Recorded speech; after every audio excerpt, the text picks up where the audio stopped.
Welcome to this second edition of EUS World. Good evening, good afternoon, good morning, wherever you are. The topic today is very interesting, EUS guided gallbladder drainage. And to help us with the topics, we have an elite panel. And to help us with this topic, we have some excellent speakers. We have a live case also, some difficult cases. So I'm sure you will all enjoy the next 2 hours. We have some new people joining us. Professor Rinaldi Lesmana has joined us from Indonesia. Thank you, Rinaldi. And Professor Prabhleen Chahal, who is joining us from San Antonio, Texas. Hi, Prabhleen, welcome and thank you very much for joining. Hi, The Vinay. rest. Hi, welcome. It's early in the morning there, I know. Yes, it's just breaking dawn right now. Breaking dawn. Okay, and we have Vipul from Australia, where it is midnight. So, without much ado, Anirudh, if you can play the video once again, the one we played last time, and then we'll start.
Thank you.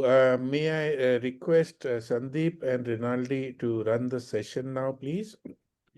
Thank you, Vinay. Good afternoon, good evening, and good morning to everybody on the panel. Let's start with the first lecture. May I invite my friend, a very well-known figure, Professor Manu Nayar, who's a consultant pancreatobiliary physician at the famous Freeman Hospital at Newcastle, UK. He also happens to be the president of the UK EUS Society. Manu would be speaking on EUS guided gallbladder drainage, the current perspectives. Over to you, Vinay. Manu? Thank you, Sandeep. Thank you for the very kind introduction. I'll share my slides. Please let me know if you can see them. Yes, I can see them. Please go ahead. Full screen. Can you see that? Yes, we can. Thank you. Okay, perfect. Well, thank you, Vinay, and I'm sorry in the first iteration I had to leave early, but I'm going to enjoy this session. I've been tasked over the next sort of 10 to 12 minutes to talk about EUS guided gallbladder drainage and its current perspective in 2025. The topics I will be covering is the indications for the procedure, which is mainly acute cholecystitis. Is it a permanent solution in some group of patients, or can it be used as bridge to surgery? The role of EUS gallbladder drainage in malignant distal biliary obstruction. Is it a viable alternative? And I'm going to back these two indications with the current most up-to-date evidence to support EUS gallbladder drainage. And very briefly, I'll be talking about some technical aspects of gallbladder drainage. I won't be going into too much detail because I know there are some fantastic live cases and discussion on display during the rest of the webinar. So acute cholecystitis does remain the commonest indication for EUS gallbladder drainage. And even within this particular group, it's the high-risk individuals who are not fit for gallbladder surgery. There is ample data out there, and especially there's been a flood of publications in the last maybe 5 to 10 years highlighting the role of EUS gallbladder drainage. And not only that, but also comparing it with transpapillary drainage via ERCP and percutaneous drainage. One of the most seminal articles in the last few years has been this meta-analysis and systematic review, which included more than 1,000 patients. So these are patients who are high surgical risk patients for cholecystectomy. And these three procedures were compared. And as you can see, in terms of clinical and technical and clinical success rate, there is no difference. In fact, I think there is no difference in the adverse events in compared to the other two procedures. So I think the authors concluded that EUS gallbladder drainage demonstrated better clinical success than transpapillary and percutaneous in management of acute cholecystitis in high surgical risk patients. I cannot really give this talk and not talk about the DRAC-1 study by Anthony Teo and colleagues. This is a question that needed to be answered, whether EUS gallbladder drainage is better than percutaneous cholecystostomy in patients who are high risk for surgery. So this was a randomized controlled trial which compared these two procedures. And I'll tell you just the summary of the findings. 1 year adverse events rate. So they did follow the patients up for a long period of time. Was lesser in the gallbladder EUS GBD group. 30-day adverse events for less. Reintervention rates, which is always a problem with percutaneous approach, was only 2.6% in the EUS group as compared to 30%. And the number of unplanned readmissions. Now, this does become a problem when you got a percutaneous drain and the patient goes home. Why don't we internalize it? And this study beautifully demonstrated that the number of patients coming back were reduced significantly. Clinical success rates and 30-day mortality was no different in either of the groups. So they concluded in this very well conducted randomized controlled trial that EUS GBD improved outcomes as compared to the percutaneous approach in patients who were not candidates for cholecystectomy. Now, one of the criticisms was long-term follow-up in patients who've had EUS gallbladder drainage, especially in the high-risk patients. So this is a very, very recent study which focused on the recurrent acute cholecystitis rate and the 30-day adverse events rate after the index procedure. And what this concluded, I'll just take this out of the way. There were 109 patients. The long-term clinical success was achieved in nearly 90% with a median follow-up of 140 days. So that's nearly 4 to 5 months, some of them being followed up for a very, very long time. And what they also, in their multivariate analysis, found that calculus cholecystitis and LAMP-specific adverse events were associated with recurrent acute cholecystitis.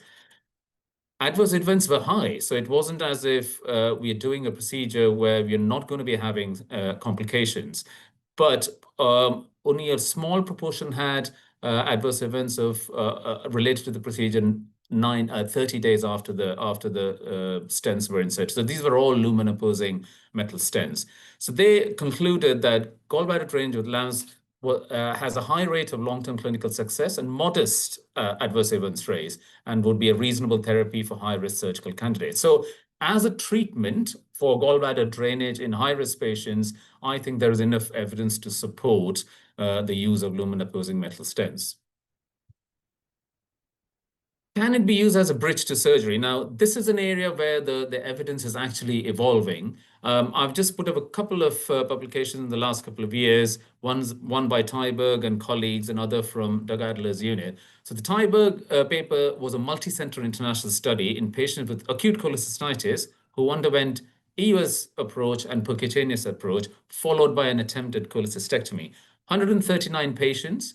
But look at the key findings: decreased operative time, lesser time to symptom resolution, less length of stay for the patient in the EUS GBD group as compared to the percutaneous group. And there was no difference in the rate of conversion from laparoscopy to open cholecystectomy, which always is a challenge. When we first started doing these procedures, our surgeons also say, well, it's going to make the operative field a bit messy. But that has not been borne out in many of the recent publications, and even our surgeons now agree that it doesn't make that much of a difference. This was followed by a neat meta-analysis published in GIE this year, where they compared patients who had EUS-guided gallbladder drainage. Did that interfere with the type of approach for cholecystectomy, i.e. lap, open, or conversion from lap to open? And they also concluded that it did not make any difference. But they also mentioned that it's probably good to talk to your local surgical colleagues and decide what would be the best approach, whether interval EUS biliary gallbladder drainage would be in the best interest of patient rather than treat them conservatively and then go ahead with surgery. But as we all know, I think some of these patients are very sick, very ill, and if you don't intervene, then they can quickly end up in a very bad state. But this is an area where probably we need more prospective studies and probably multi-center international data. But the indications are expanding, and I heard from Vinay before that we might be seeing some cases. So once you've got the lumen-opposing metal stent or any other form of stent in the gallbladder, we can go in and do lithotripsies, we can take gallbladder polyps out. But again, I think reasonable technical and clinical success rates by this group in China, but adverse events are high, stone clearance is not 100%. So again, this is an evidence-free zone. So I would be keen to hear what my other colleagues in the panel have to say about some of these indications. What about malignant distal biliary obstruction? And I think the interest came about when there were patients who were having failed ERCP and EUS-guided CDD or choledochoduodenostomy was becoming challenging, and why not drain an obstructed gallbladder? So one of the first publications, or I think there've been quite a lot over the past few years. So I've put a meta-analysis and also a sort of a multi-center retrospective study. So the first one was by Kamal and colleagues, 5 studies, 104 patients. So they also found that the clinical success rate was 85%, which is very good considering they've had failed ERCP. And the adverse event rate, which was mostly block stents, and infection was around 13%. But the interesting thing was, which is what is always debatable when you're putting gallbladder for distal malignant obstruction, is stent dysfunction. And in this particular meta-analysis, it was only 9% and significant improvement in bilirubin levels. But the caveat always remains, and I'm sure we'll be discussing that as a webinar goes on, that you have to have a patent cystic duct. Another nice study where they looked at patients who had failed ERCP and patients who underwent EUS-guided gallbladder drainage and CDD. I won't go into the details. Shorter follow-up of 4.7 months, but they concluded that after failed ERCP, EUS-guided gallbladder drainage and CDS show comparable clinical success rate and technical success rate. But I think we should take this with a pinch of salt. I think we need a little bit more long-term follow-up data. I said I'll focus on the technical aspects because on the face of it, it appears quite simple. You see a very distended gallbladder. It almost looks like a pancreatic fluid collection, and then you can just go ahead and do what you need to do. But not every gallbladder has got that morphology. They may be a very very recent case of acute cholecystitis where the gallbladder actually has very thin walls. There might be microperforations or sealed off perforations of gallbladder. So it's always good to actually review the cross-section imaging before you jump into doing the drainage. Does the type of stent matter?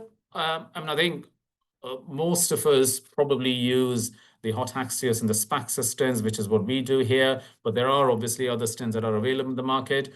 I would have thought the type of stent doesn't matter. Go for the stent that does the job and is probably cheaper in cost. Do we need to use a wire when we drain the gallbladder? And the other question is about having a needle. So there are some gallbladders which are quite small, or they might be quite elongated rather than being a round collection of pus. In those cases, it might be worth considering inserting a needle, putting a wire in, and then inserting the lumen opposing metal stent over the wire. Then there are some patients who will be referred to you who've already had percutaneous drainage, and you are trying to drain the gallbladder, which is partially compressed. So one of the techniques that you can use is puncture with the needle, clamp the you can seal the clamp the drain, then inject fluid into the gallbladder to slightly increase it in size, and then go ahead and insert your stent.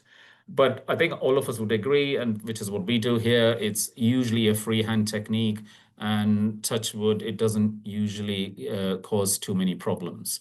Transduodenal versus transgastric, again, I think it's preferred to be transduodenal because of less stent blockage. But again, I'm sure we'll be discussing that over the next couple of hours.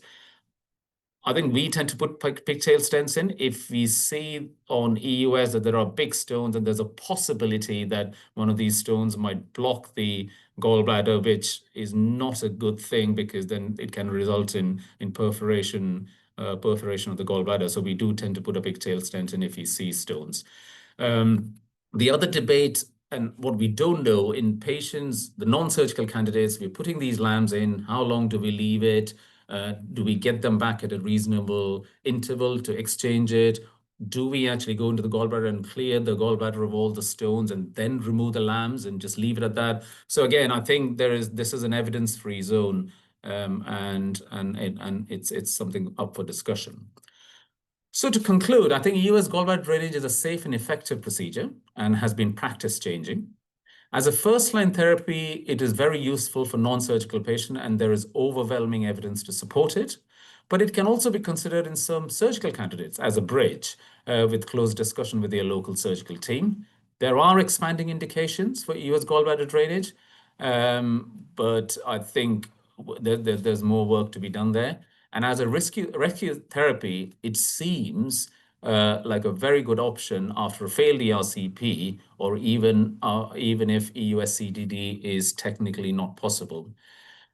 I think it's great to be involved in these webinars where there are like-minded people from around the world who are not only interested in imparting knowledge, but also create research opportunities. So in this particular field, I think the things we need to look at is long-term follow-up in patients who are operable candidates with acute cholecystitis.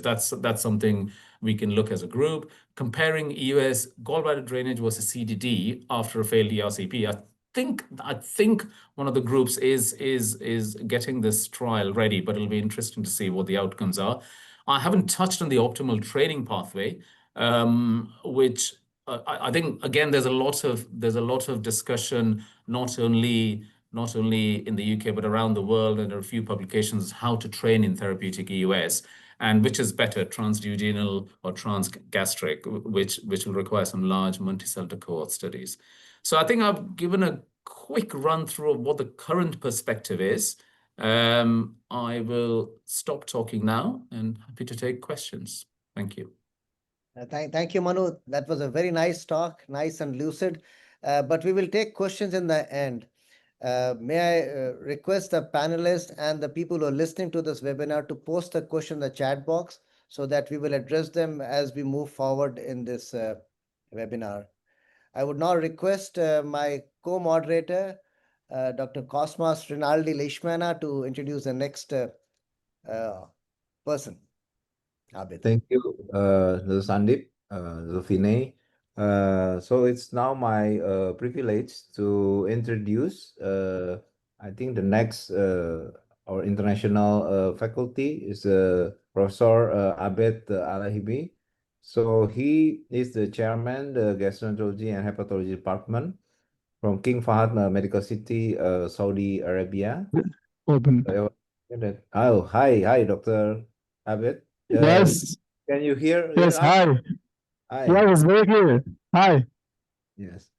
Okay, so good afternoon. So first of all, I would like to thank Nai for invitations and to be on a great webinar to be part of the webinar and with the great faculties. So my staff, myself, and Dr. Adli is the advanced endoscopy, and also Dr. Omar and Dr. Razi, the advanced endoscopy fellow. So I will pass today to perform the EUS guided gallbladder drainage. So I think you get some of the two lectures talking about the drainage. So our job today, did you get the EUS imaging? Hello? Hello, Yes. we are losing Yes. you again, Abid. You were Yes, hello. now you are not there. Yeah, okay. Please check connections or anything. Change the Yeah, image, sir. connection. Change the image. Yeah, Yeah, I now? think he has to remove the filter. I think that's probably the case. Yeah, Anirudh, Back can we remove the filter for him? from there. Oh, let me try, sir. Yes, but did you hear us now? Yeah, so we saw you and now we are not seeing you. But you hear us. Can you ask your engineer to remove the filter which is there? You know this. Yeah. Engineer, EUS, you can yeah, where Can you- EUS World is written. us now? Now you are there. Now you are there. Good. So did you see the EUS image now? Endoscopy, no. So who? You remove the background? No, I think you remove this thing which is behind, no, EUS World, the background. Then Remove the probably we'll see you better. Both the EUS possibles. This filter which is there, no, behind, remove that. Okay, behind. Remove the filter, please. Yeah. No, from the setting there. Yeah. Can you go from the setting there? Setting of the zoom setting. Yeah, zoom setting. setting Amr. Go to the Fauzi from the zoom setting, remove the filter.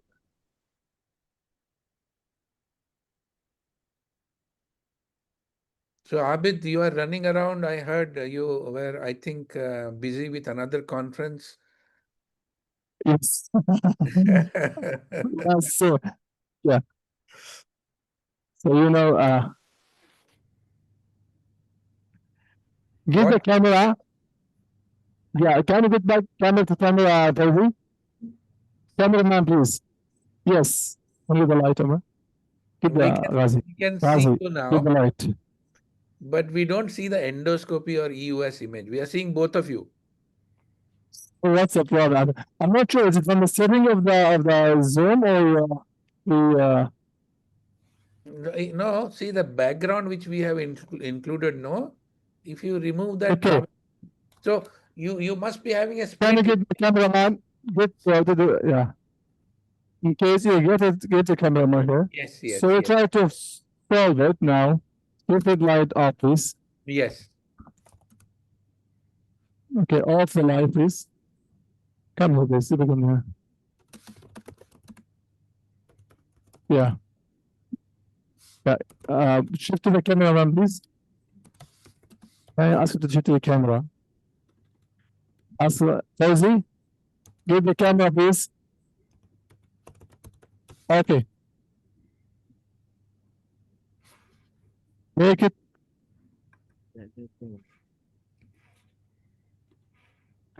So until we get the screen fixed, our patient is an 86-year-old male who had history of CBD stone and Yes. Yes, presented we are with getting the image now. We are getting the Good. image. Excellent, excellent.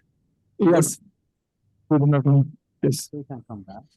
So he had recurrent cholecystitis. He's 86, comorbid, recurrent cholecystitis, seen by surgery. He's not fit for cholecystectomy. So given his history of recurrent cholecystitis, we elected to do an EUS guided biliary drainage. And there are different ways for gallbladder, EUS guided gallbladder drainage. There are different ways for gallbladder drainage, like cholecystostomy tube, but it has the problems with making patients not comfortable, adverse events, and it's tube sticking out from the patient's belly. So it's not really the best option. The actual option will be a transpapillary drainage. However, with transpapillary drainage, there will be no chance to remove the stones. And this patient, we know that he has recurrent calcular cholecystitis and he has multiple gallbladder stones. So I think the best position, the best solution for the patient is to do an EUS guided gallbladder drainage, putting lumen opposing metal stent. So we will have a chance to remove the stones in future sessions. Okay. So Abed, thank you for nice introduction. So usually you have to have a good complete examinations for patients to make sure if there's something else. So as you see, we have to advance the scope. I'm using, by the way, Olympus MU3. So I advance the scope to have the landmark of the celiac trunk here. It's good to have a complete examination of the pancreas, but for just the purposes of this procedure and short time of the live demonstration, so I go directly to the gallbladder. So now it's easy to advance the scope to the antrum, and then there are two ways here. So better to try to identify the gallbladder from the antrum, and then we can advance the scope to the bulb. So as you see here, so good to see the stone here in the bulb. Actually, this is from the antrum here. So try to move around to see where's the gallbladder here. Now this is the you see some stone there. So probably now is it clear there is stone in the gallbladder, but we cannot have good access or maybe a full pictures of the gallbladder. There's a big shadowing here, as you see. So I'm in the antrum. It's easy to have a good way to just pop the scope or push it in the bulb to see if you have a good gallbladder view from the bulb. I know most of us, they prefer to use the duodenum for the drainage to avoid any I would say food interactions or easy. But I think usually you have to see the best access in your patient, and then you can do the procedure. Now, seeing the dilatation of the biliary system, so I have to go back a little bit to still see if we can see the gallbladder here. So I have to go back, then see. So what do you think, Adil? Is it's easy to go back to the bulb again, or go to antrum? So I think. So it seems to be the best position in this particular patient, is the antrum for a couple of reasons. First, I mean, of course, by the echo endoscope, we can only locate the gallbladder from the antrum, and probably the reason for that, his gallbladder, if we saw that, yes, here now. Picture, it's contracted with actually stone. So this is just a shadow of stone that we really don't know exactly the endoscopy. So here we are at the bulb, but this is really on the right side, the bulb, and just at the part of the break.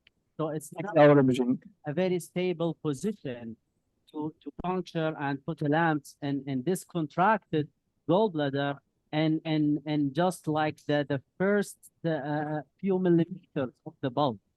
And it's also on the right side, which is the opposite to the usual. So I think we'll probably select the antrum. So what do you think when and other faculties? So it's good to see the both view. This scope is very good to see the EUS very clear, and I can see the bulb very clear here. So probably you can choose the duodenum but we have a big stone in front of us here. So, or we can inject a saline to make the gallbladder as big and extended and maybe easy to be punctured. So I think both axes can be possible. So we'll try to use, we have the hot axis, so 15, 10. And the good things usually you have to have all the backup accessories. So you have to have more than lamps, different sizes, so 15 by 15 or 10 by 15. In case something happened, you have to be ready. Okay, so yeah.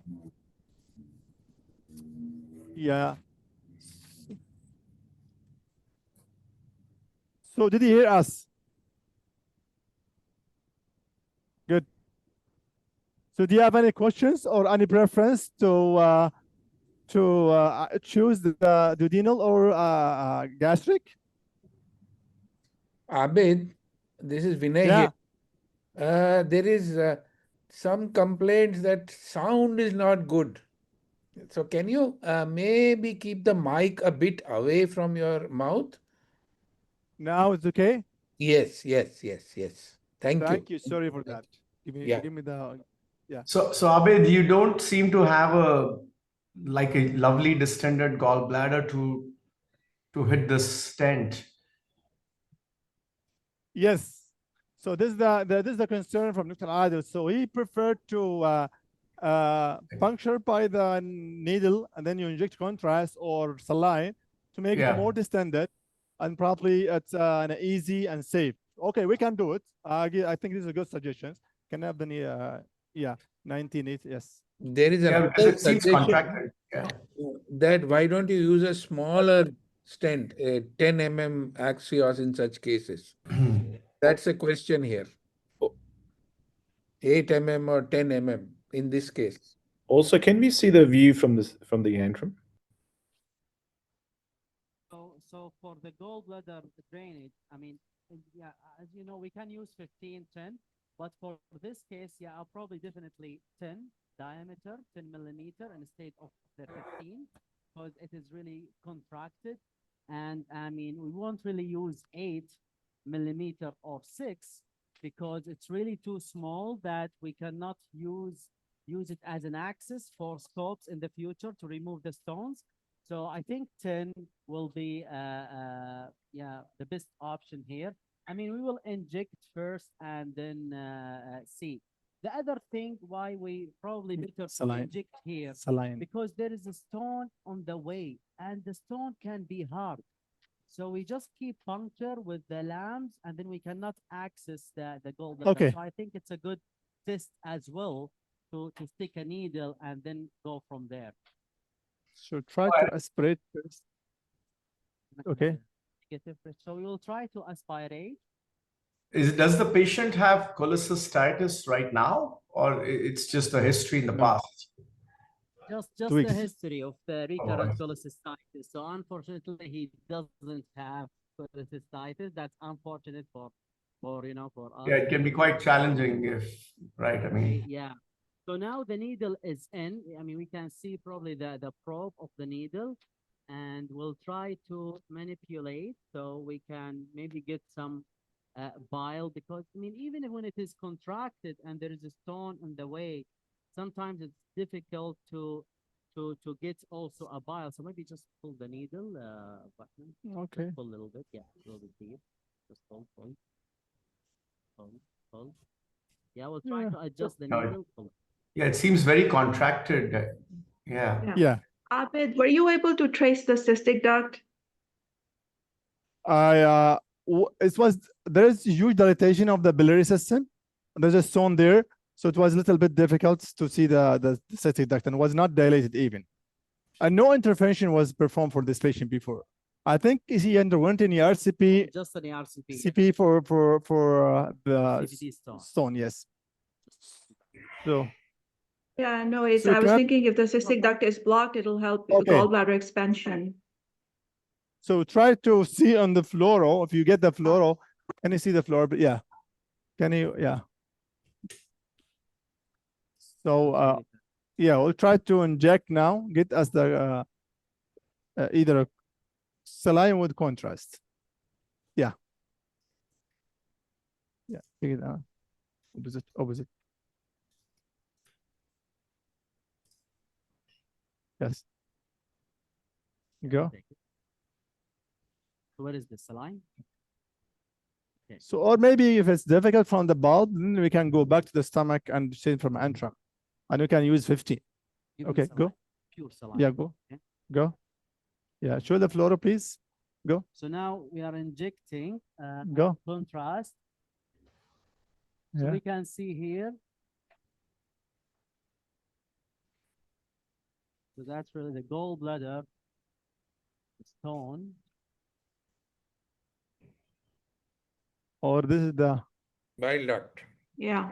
Yep. Oh, yeah, that's definitely the biliary tree. The common hepatic duct. so what's I think So we'll get the access from the antrum. I think I have to go to the antrum. So the bulb will be very challenging. So I have to go back to see where is the best access. So that's why usually I have to go with the recommendation, but I think the best for the patient here. So I have to go back again to see where is the best, and we try to.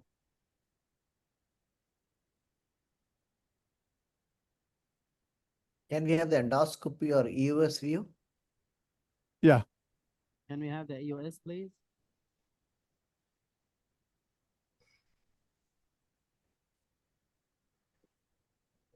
Okay, the problem you get the bulb there. Yeah, here.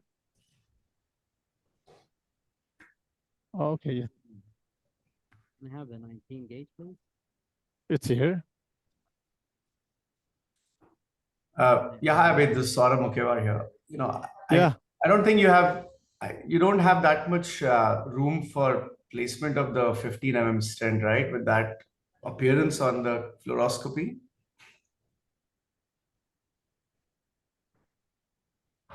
Well, probably we will not put the 15 millimeter lamps. I mean, after insufflation, putting some saline and confirming position. Then if we go ahead with lamps, then I think the 10 millimeter diameter will be the way to go in this contracted gallbladder, and wire will be also a great option that we load the lamps with the wire just at the tip, not really through the 19 gauge needle, because that sometimes can displace the gallbladder far Give away. me contrast. So we can load the lamps with the wire, so we can use it after we displace the phalanges, especially the distal one, just to put also a double pigtail after. So now we are accessing the gallbladder from the antrum. So yeah, go. No. Go more. Yeah, I need give us the saline picture. Yes. Yeah. So there is a hard to push the needle because I have a big stone in front of us. So yeah. I think the go more. gallbladder is contracted and thick walled. So probably, and the cystic duct is draining freely. So you are not able to distend it at all. Yeah. Go more. So everything is coming back into the biliary system through the cystic duct. Yeah, go more. Go.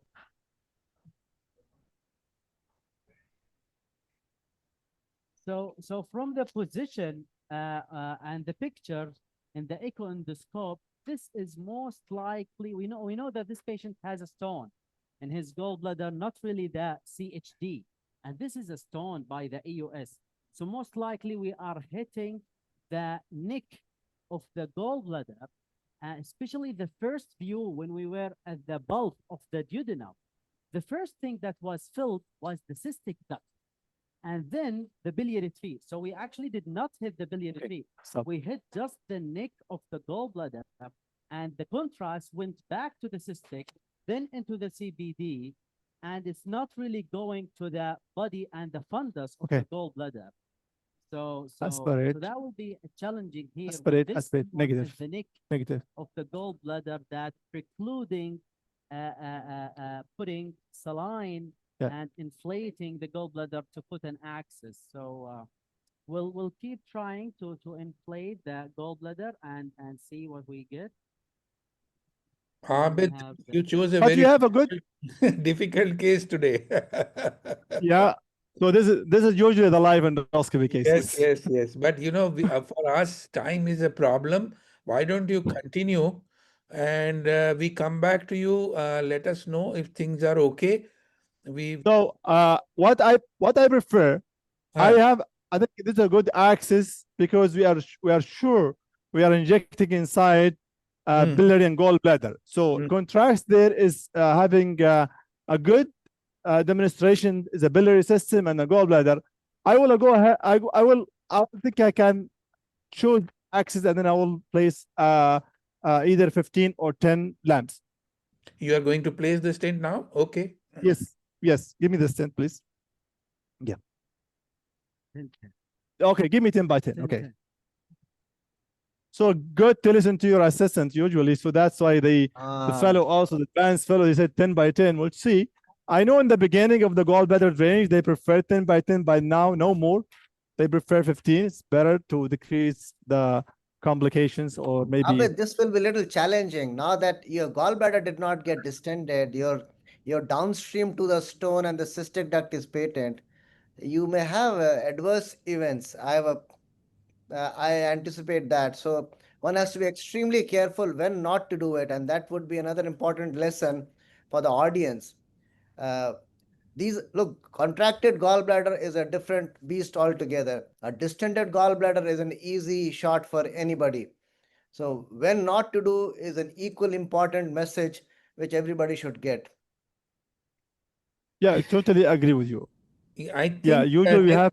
there is a very good suggestion from Nadeem that maybe you could, put a balloon in the cystic duct via ERCP and then try to distend.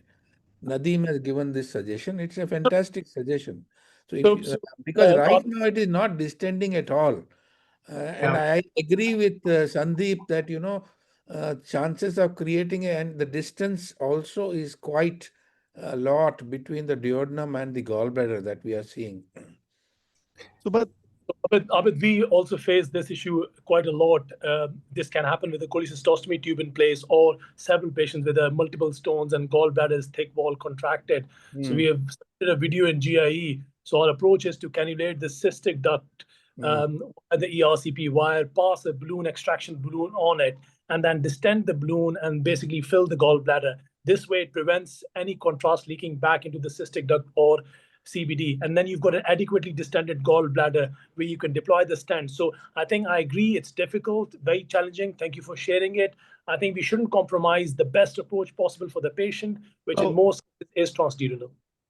Yeah, so can you get the fluoro imaging to them, please? Yeah, see the fluoro, the directions of the scope and the stent is almost so the gallbladder is away from the CBD. And then the endoscopy, can you go back also to EUS?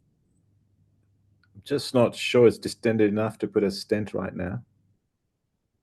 Yeah, and sometimes patients with chronic cholecystitis, they become fibrosed. No matter how much you instill in, it's not going to distend. You may end up with perforation. I know this is an EUS gallbladder webinar, but you have this beautiful open cystic duct. If you're going to get into the cystic duct, why not transpapillary stent in the gallbladder? Yes, good idea. Yeah, so it would be certainly worth reviewing the CT or MR images because I suspect the gallbladder is completely contracted here and therefore it doesn't need drainage. And therefore, either an ERCP with a biliary stent or a transcystic stent might be the better option, as Prabhleen said. Yeah, so cases for gallbladder drainage is actually very, very hard to find. And you need some patients to have an acute cholecystitis to have it distended. So that was really, I mean, a good example that sometimes the procedure cannot be performed safely with lamps. So I think now, even if we see the fluoroscopy, we can see the opacity at the neck of the gallbladder. This is what we are seeing, is only the neck, which is filled with a stone. So we're gonna hit that stone with lamp. I mean, it could work, but probably as Nadeem mentioned, it's really maybe a nice way to insufflate the gallbladder in a state of from outside transduodenal with a 19 gauge, because we couldn't do that because of the stone that's blocking the way. I think transpapillary insufflation and then another attempt with lamps could be a really good option. Would you use like a balloon, stone extracted balloon into the cystic duct, or a sphincterotome, or whatever tools you have? Yeah, so we would access the cystic duct via papilla, leave the wire, and on top of the wire we'll place a extraction balloon, and then exchange. So we'll take the scope out, EUS ERCP scope. You end up parking the ERCP scope right outside the patient, because you won't be able to exchange and take the whole balloon out. So ERCP scope end up parking outside. Abed, So this is the break. So I will listen to the recommendations and the consensus. So we try to inject again. If already distended, try to puncture. If not, then we have to choose other alternative way, either transpapillary, or maybe you have to bring him another day. Thank you, Abid. This is a fantastic case you have shown. The difficulties, the problem, the challenges, the large stone there. So fantastic case. Success is not always important. What is important is that we show the audience what is the right way. And I think this is great. And thank you very much for joining us.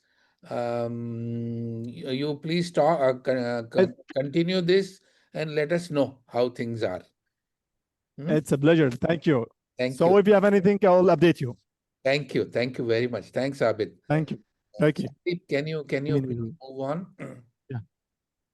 Can I make a comment here? Yeah. Go ahead, Praveer. Hi.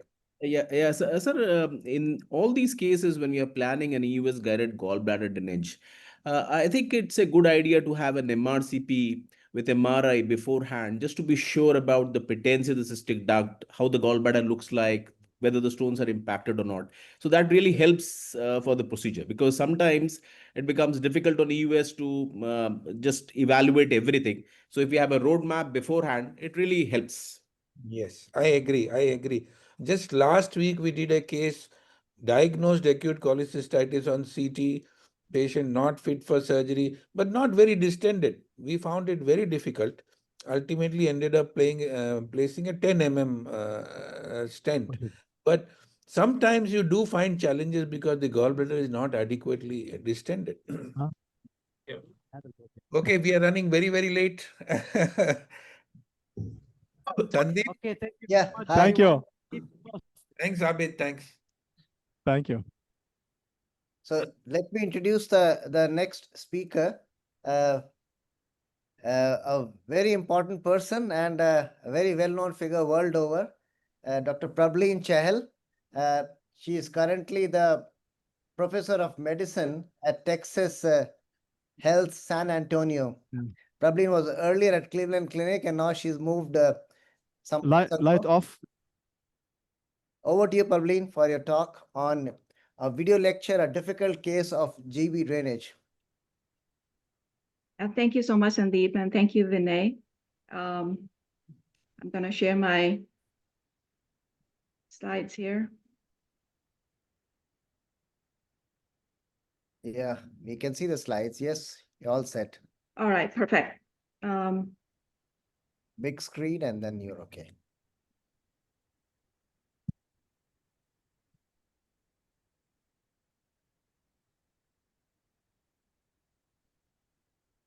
I'm trying to.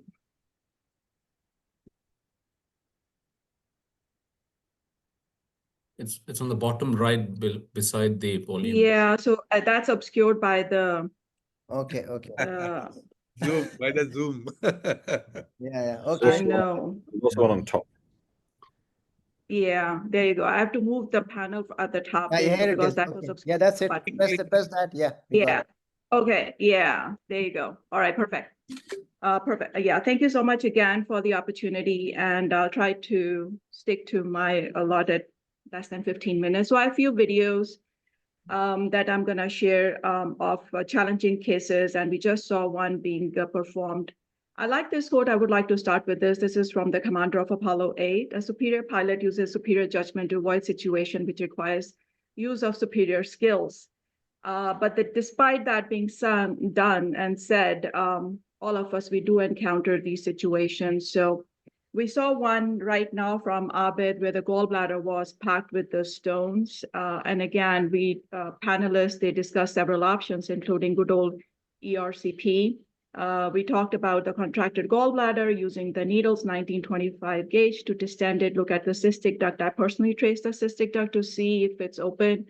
Cases that involves ascites, the distance from the luminal wall, availability of length of stents, and finally, some cases where you're dealing with a perforated gallbladder, and if there's a concern for gangrenous gallbladder or patient who is currently on radiation and chemotherapy. So caution has to be entertained, looking at the cross-sectional imaging and having a plan in place on different scenarios that you may encounter. So I'm going to share some of the videos that have been published in the journals. We learn from all of the cases that are published. So this is a case published in endoscopy. Patient presented with acute cholecystitis, and the drainage is being performed. So right here, you see that we are asking for a trouble. Why? Because we are right here in the neck of the gallbladder. You want to avoid the smallest part of the gallbladder. Usually we want to go for the body of the gallbladder, and underneath you notice that there is a liver. So extremely short landing space and liver underneath. And earlier you saw Abed spending significant amount of time trying to figure out the right location. And I don't know if you noticed, there's like that's probably the cystic duct or common bile duct up there. So you're precariously close to a lot of important structures. You saw the endoscopist overshooting. So the lumen-opposing metal stent, cautery system, it went past the contralateral wall of the gallbladder, went through the hepatic capsule and into the liver. At that point, the endoscopist repositioned, pulled the stent back, successfully deployed it, and now they're going in to gauge the damage. So the good thing about this case was there was a percutaneous drain in place. Whenever you have a perc drain in place, that gives you a little bit more leeway on how aggressive you can be because you have a drainage that is assured. But that being said, we'll notice in this case that, again, things can go awry multiple ways. You notice the percutaneous drain, endoscopist dilated the axios tract. They are in the gallbladder. Now we see the blood clots that happened because of the perforation of the gallbladder. The clots were successfully removed with the snare to assess the source. And finally, they go back in, they find the perforation, and they secure the site by placing several hemoclips. Nonetheless, the damage was already done. The patient ended up requiring multiple units of blood transfusion. Patient also ended up with large hematoma as a result of the hepatic injury. Patient was in the hospital for over a week, critically ill. So I think this case highlights the importance of spending time trying to figure out the safest space and location that you can drain the gallbladder. I put in a table, we all heard about the 15 being used, and all of us, we raised concern that we didn't have enough landing space for 15. So this is just a rough table. All of us, we have snuck in the axios in a much tighter space than this mentioned here. The space next to the stent size assures that it is a safe, smooth delivery, although you can use a modified delivery technique to sneak in a stent in a much smaller space. I personally don't preload the wire, but if you're dealing with tricky scenarios like this, it might be worthwhile preloading the wire. I'd avoid 20 millimeter in the duodenum because you can cause iatrogenic duodenal obstruction. And of course, you want to have multiple stents in your toolkit along with the closure devices should complications were to happen. I again emphasize that the patient always comes first. We should all be mindful when to walk away. And if the case is quote unquote not successful, it's not a personal reflection of our skill set. And always think about the alternatives. Calling your colleagues, it's absolutely fine depending upon your technical expertise. So moving on to another case, this is another patient who presented with acute calculus cholecystitis. You notice the lumen opposing metal stent being deployed. This is a patient who had a prior hemicolectomy, was deemed not to be a surgical candidate, had multiple stones in the gallbladder, some of them large, more than 1.5 centimeter in size. First procedure was done, 15 millimeter lamps was placed. The patient was brought back a month later, and you noticed a stone blocking the outlet here. And earlier we heard Manu sharing the technique of placing a double pigtail if the gallbladder is full of stones, and that makes sense here in this case. Another indication would be if somebody who has a calculus cholecystitis, because gallbladder is not contractile, it's floppy, so food goes in pretty easily, whether you drain it from duodenum or from stomach in those cases. So here the lamps was removed, EHL was being performed, and they fragmented the larger stone.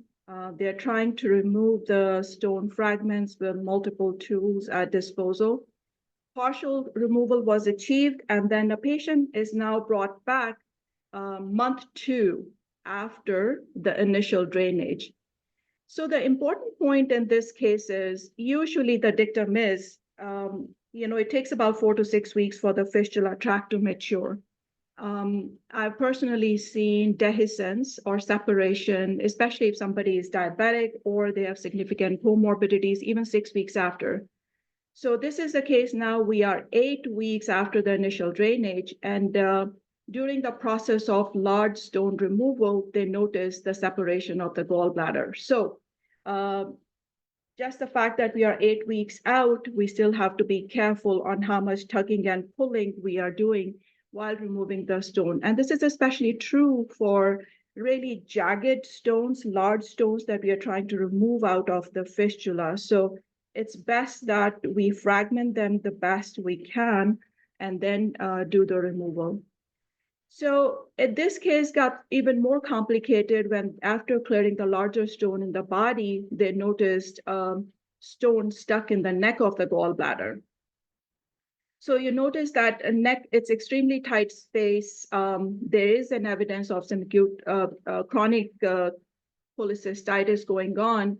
You wouldn't be able to achieve a destination therapy if you leave the stone behind in the neck. So appropriately, they went in with the EHL, but while they were doing EHL in the tight space, they noticed the perforation. So again, while working in a small spaces, especially neck of the gallbladder, and if you don't have a visibility, things can happen like perforation of the gallbladder. Clips were placed. And another teaching point here is we don't want to leave the foreign bodies inside the gallbladder. If you're leaving some clips behind, it's best that we go back in and remove them. The plastic double pigtail stent was placed and the patient was brought back 4 weeks later and the clips were removed. Another case that I'm going to share with, again, I learned from this case. This is one of my cases that I did over a year ago. 87-year-old with multiple complex surgical history with rectal adenocarcinoma, had a proctosigmoidectomy, history of toxic colitis, subtotal colectomy, endoleostomy, parastomal hernias, recurrent SBO. So long story short, this is a frozen abdomen. No surgeon wanted to touch this patient, including our HPB surgeon. So patient came in with the sign and symptoms of calculus cholecystitis. He was, as I said, we sought opinion from not just the general surgeon, but HPB surgeon, and both of them declined surgery in this patient. So patient was brought into the endoscopy room, and the only window I could get sometimes in these patients is the antrum. So I placed a 15mm lamps in this patient transgastrically. Patient was discharged home on antibiotics, but he came back a week later with sepsis. And this is what the CT scan shows.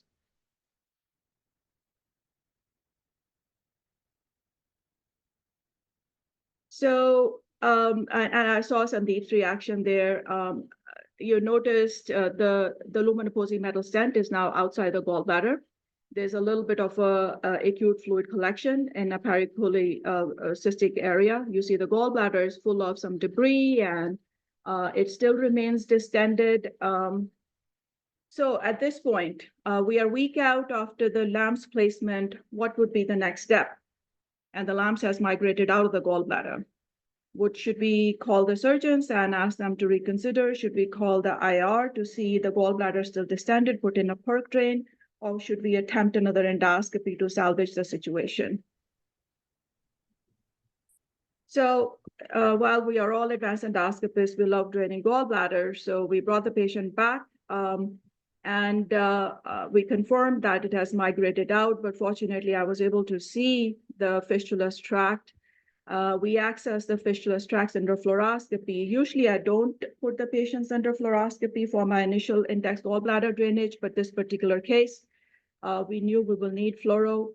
Patient was successfully, we got the wire in, and then we left 2 7 French double pigtail stents with the proximal pigtail nicely seated deeply in the gallbladder, because this was a 7 centimeter long, so fairly long double pigtails. Patient was discharged, and a follow-up CT was done by the surgeons a week later. Patient was asymptomatic, and this is what you see.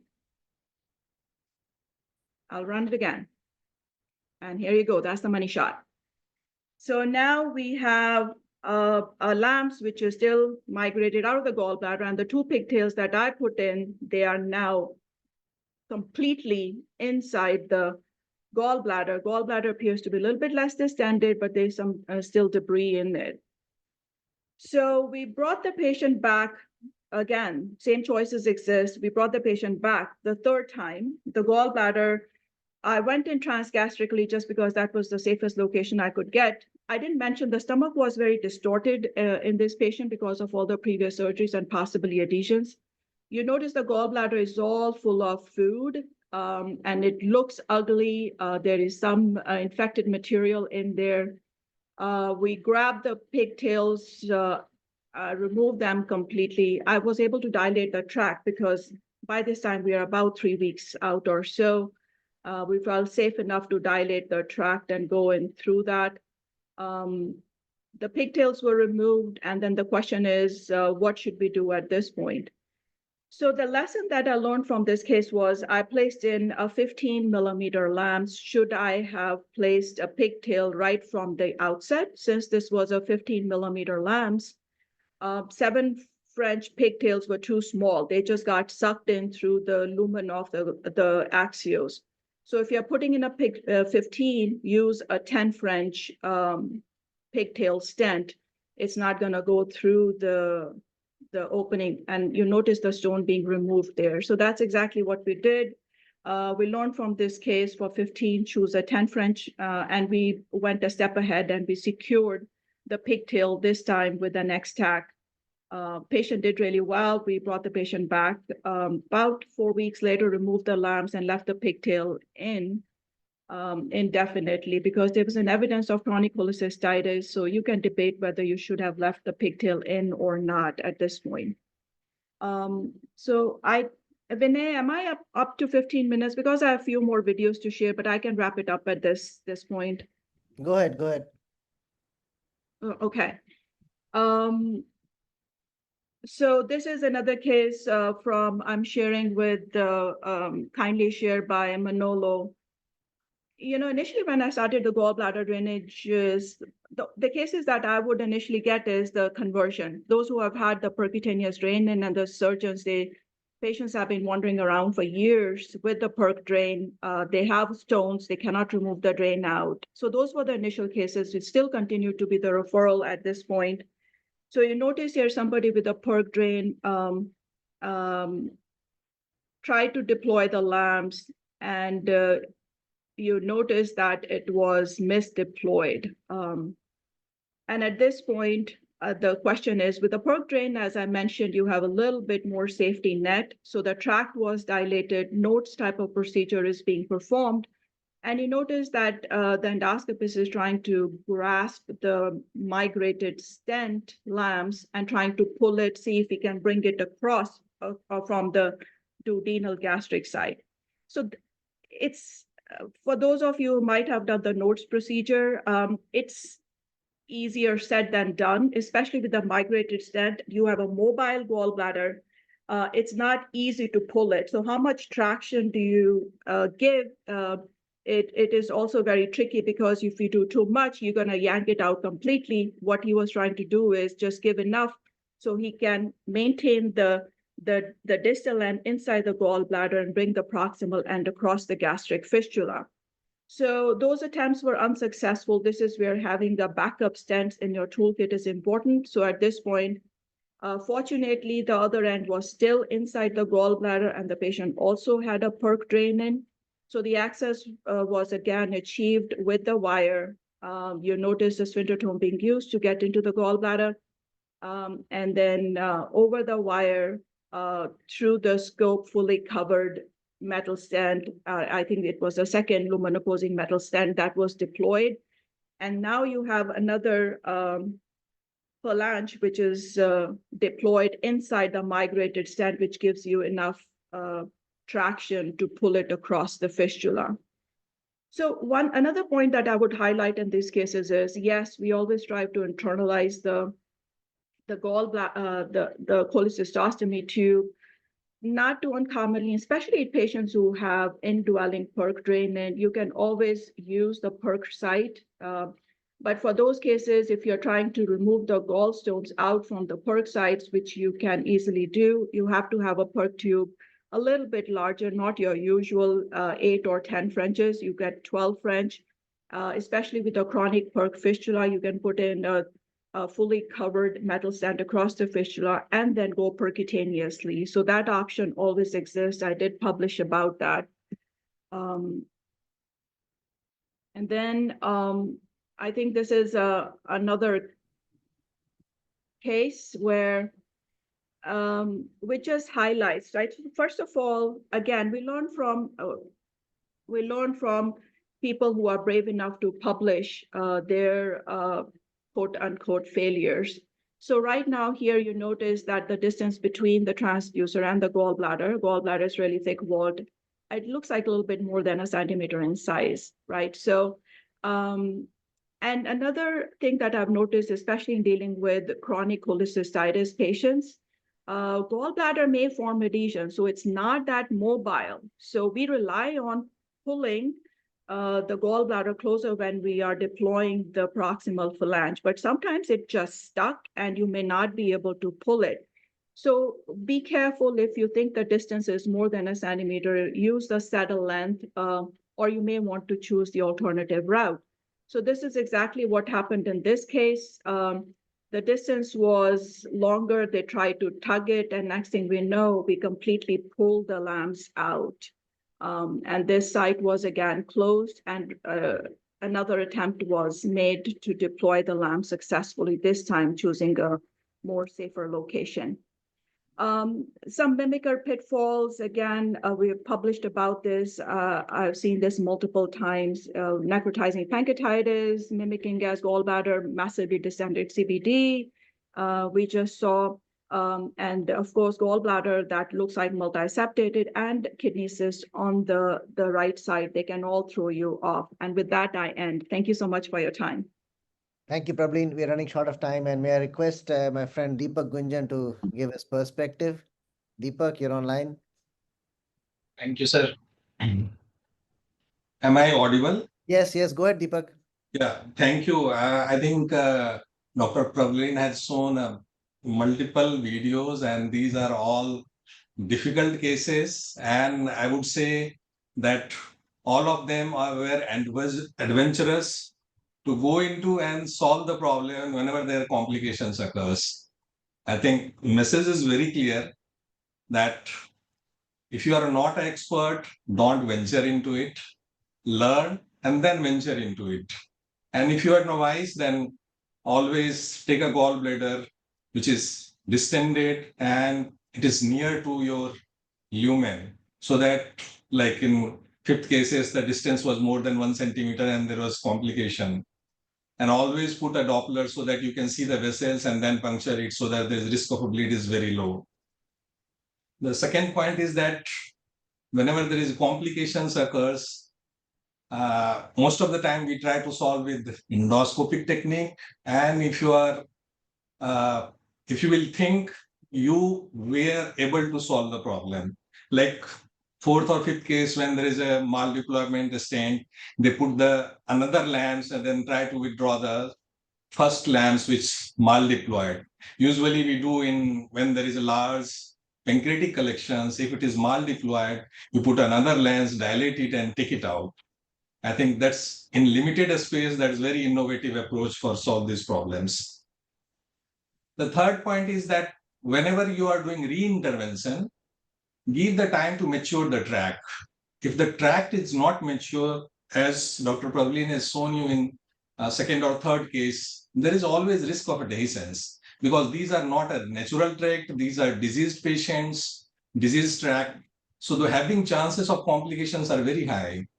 So if the tract is mature, it is easier for everyone to do the next procedures, whatever you want to do. Either you want to extract the stone, you want to put the remove the lamps and put the plastic stent, it will become easier for you.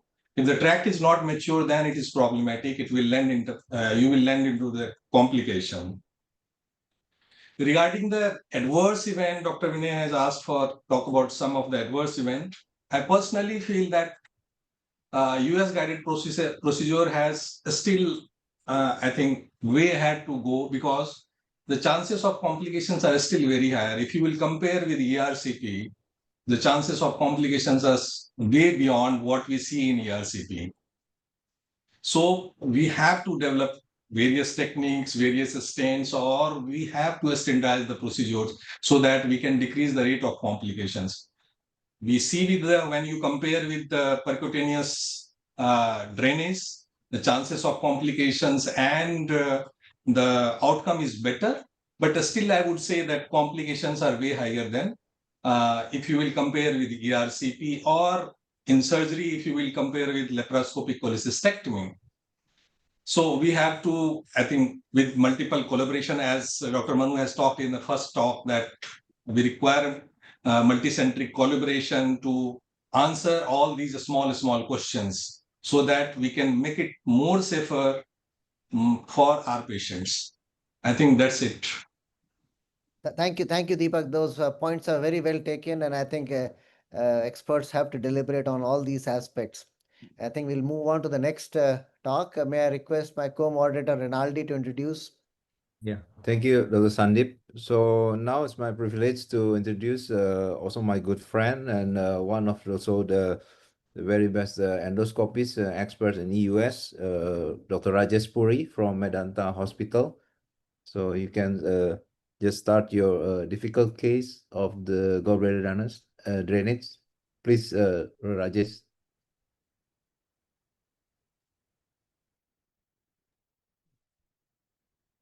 Thank you, Dr. Rinaldi, for the introduction. And next 12 to 15 minutes, I'm going to present the two cases. And I absolutely agree with the Deepak Gunjan, what he said during his perspective of the EUS gallbladder drainage. I'm going to discuss the two cases. One is a EUS guided drainage and a twist in the tail.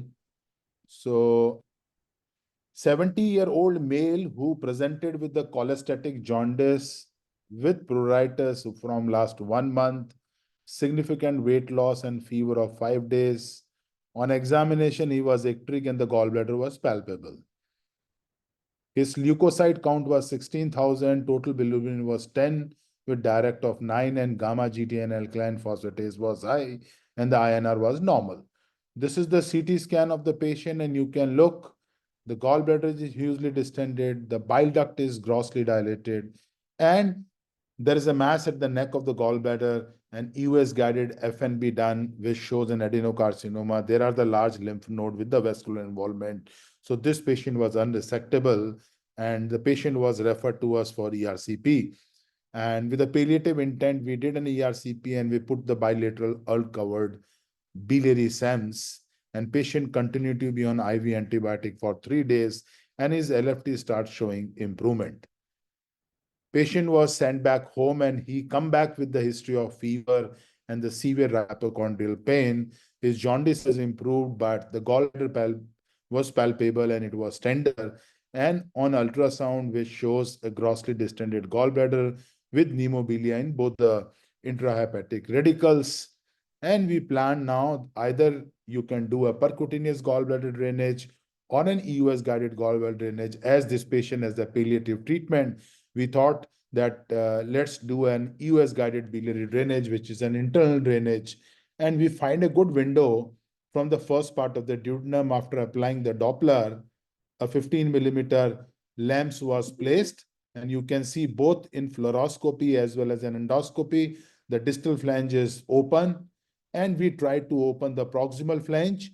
But if you can see it on the fluoro, in spite of the effort, the waist of the stent is start prolonging, but we were not able to deploy the proximal part of the lamps. And in endoscopic view, you start seeing some plastic sheath, which we never come out, which we never encountered in the day-to-day practice.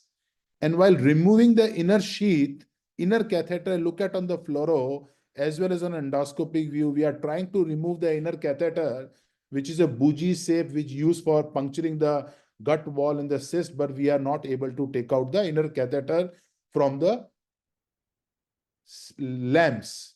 At that moment of the time, we were not able to understand why this is happening. And while trying to remove, the white sheath broke down. And then we take out the EUS scope. And when we did an upper GI endoscopy, we realized the black mark, if you can see it here, the black mark is visible. Just look at here. The black mark is visible, meaning that between the proximal flange and the distal flange, there is a black sheath, and the stent has broken from the black sheath. And because of that, we were not able to bring the inner catheter out of the stent. Then what we did is, we tried to pass the guide wire through the stent, and we were able to achieve it, but we were not able to introduce our catheter, even a hurricane balloon. We thought that we'll go in and we are going to expand, and that is going to break the sheath. But only the guide wire was able to pass, but we were not able to pass even a taper cannula. We were not able to pass the hurricane balloon. And then we are only left to remove the metal stent, which was already expanded in the gallbladder. Now, our fear was, while removing that, the gallbladder leakage is going to start, but we took the chance. We keep the wire inside the gallbladder, and over the guide wire, we remove the metal stent. And once we remove the metal stent out, what we did, we railroad the wire over the therapeutic upper GI scope. We railroad the therapeutic upper GI scope. Only around 5 to 7 centimeters of the wire was inside the gallbladder lumen. So it is very challenging to take the wire over the wire from the stomach to the first part of the duodenum. But fortunately, we were able to do it. Then I passed the cannula and fill the lumen with the contrast to make sure that guide wire is inside the gallbladder.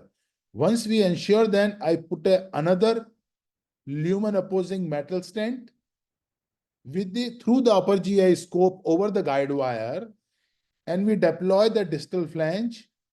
And on endoscopic guidance, after seeing the black mark, we deploy the proximal flange.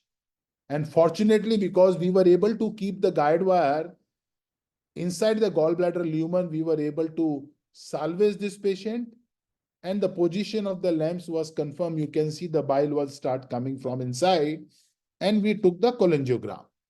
The post-procedure CT scan we did, which shows the right position of the metal stent, that is the lamps. The distal flange was inside and the proximal flange was in the duodenum. There is no evidence of leakage of the bile in the lumen. So if you look at here, the olive tip of the cautery and the stent was broke from this black margin, from the black marker, and the white sheath has come out. And this is outside. You can see the black sheath was between. The proximal flange was enlarged, the distal was partially opened, and we were not able to take out this sheath because it was contracted by the black mark. And this was the complication which we encountered. So what the challenges what we face is retrieving the partially deployed lamps while maintaining the tip of the guide wire inside the gallbladder, railroading forwards view gastroscope over the wire with only small part of the wire in the gallbladder lumen. A minor lapse in coordination between the endoscopist and assistants would result in the loss of guide wire and access to gallbladder. And the repuncturing of the gallbladder was difficult because the gallbladder is a small organ which has around 100 to 150 ml of the bile. And while going again back, that bile would have been leaked into the peritoneal cavity. The important step is whenever you encounter a problem, stay calm, assess for the option. I absolutely agree with Deepak, that is always important to assess. If you are able to manage endoscopically, it is okay. Otherwise, call for the help from your colleague. And since the gallbladder is a mobile organ, maintain the transmural wire access to the gallbladder difficult. Loss of access, perforated duodenum and the gallbladder. Position of the guide wire in the gallbladder should be confirmed before applying the dam, because this is also very important. If your wire would have rotated at the porta hepatis and you deploy. So before deploying the second stent, it is important you make sure that your wire is in the gallbladder. And what we did, we injected the contrast. We can see the gallbladder along with the stones, and that make us confident that we can deploy the second stent. The second case, if we have a time, Dr. Sandeep, do we have a time to discuss the second case? I'm not sure, Rajesh. I think we are slightly overshooting a time. Okay, thank you. Thank you, Dr. Sandeep. Don't mind. Thank perfectly fine. It's perfectly fine. Thank you, Rajesh. Thank you. We are going to have 2 sessions on gallbladder drainage. So the next session is also gallbladder because it is such an important topic. And I think this is your malignant gallbladder obstruction, Rajesh? Yeah. It has been malignant gallbladder. So we will present in that. Rinaldi, you have to introduce the Okay, thank you. Yeah. All right. Okay. The next, I think we will hear the perspective from the Professor Nadeem Tehami. Nadeem, you have any? So I'll try to keep myself brief in the interest of time. Fantastic case, Dr. Rajesh Puri. Absolutely amazing. Just goes to show the skill level that he has, and therefore you need to be sure that you are in a facility where you've got access to all rescue devices available, and also somebody as wise and as expert like Dr. Rajesh Puri in the unit. So got to be confident in your skills if you're going to undertake a procedure like this. Now, cholecystoduodenostomy is often ergonomically more challenging as opposed to the cholecystogastrostomy, which is why some people would prefer it. But I think we have seen a lot of problems with biliary gastritis and even stent migration, especially 6 and 8 stents when cholecystogastrostomy has been opted as the best modality. So got to be careful of what the risks are. Prior cholecystostomy and sphincterotomy, I do not believe help much. In fact, it can complicate. The contrast tends to leak. It tends to drain away into the cystic duct, into the CBD, and can cause problem. From technical preference point of view, we tend to discourage, at least to my trainees, using the 19G access into the gallbladder and trying to distend the gallbladder because it does not actually work and the contrast seems to drain. So I think the technique that we have, I think earlier alluded to, maybe if we have time at a later stage, I can show you a video how we do it. Essentially, it's the transpapillary approach with an extraction balloon. So the key point is The critical step in the difficult EUS gallbladder drainage is optimizing gallbladder filling and the stability of the access. Extraction balloon technique, I believe, gives a controlled opacification, improves targeting, and makes lamps placement more reliable. You need to be mindful of what Dr. Rajesh Puri have shown. These stents also come at a cost financially, and sometimes when technical challenges occur. So thank you very much for the opportunity.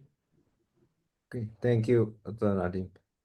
So I think the next will be presented by Dr. Prafi Rai, also one of the expert endoscopy EUS from Lucknow. The Prafi, can you hear me? Okay.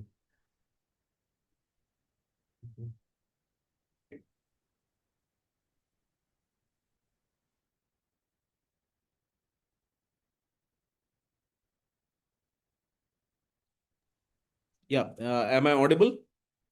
Yes, very are. clear. Okay. Firstly, I would like to thank Dr. Vinay Dheer for this wonderful opportunity. Very interesting, I think, seminar.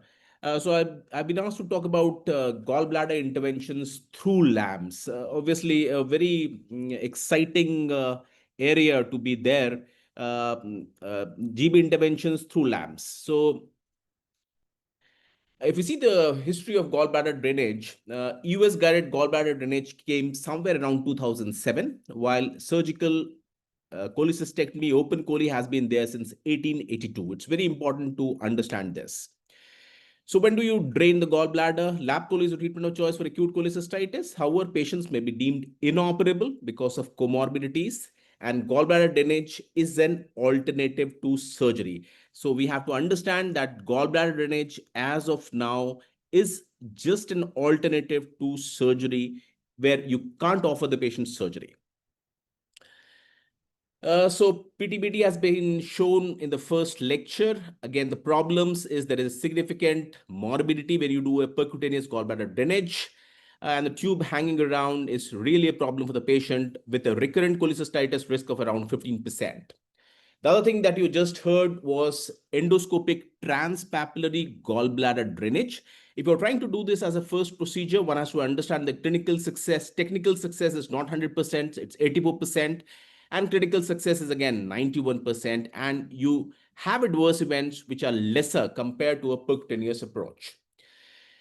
So that's the reason why we are talking about EUS guided gallbladder drainage. And importantly, you choose lamps, and depending upon the size of the gallbladder, as has been discussed and shown in the case which couldn't be completed, that the size of the lamps that you need to choose is very, very important. So this is just how you do it. And this was the traditional technique. I think this is an old case, 2014. Punch with a 19 gauge FNA needle. So these were initial cases when the hot axios was not there. Punch with a 19 gauge FNA needle, pass the wire down, dilate the tract with a balloon. Here we are using a hurricane balloon. And then we are using a Nagi stent for drainage of gallbladder. Mind you, this is at this point of time, we have a better alternative of hot axial stent available, cautery enhanced device. So this is the technique that we used to use earlier. Again, a second case where we use a 10 French cystotome directly to punch into the gallbladder. And in this case, again, this is again an old case, 2017. Where after puncture with a 10 French cystotome, we deploy a Nagi stent here again, and not a hot axios in this particular case.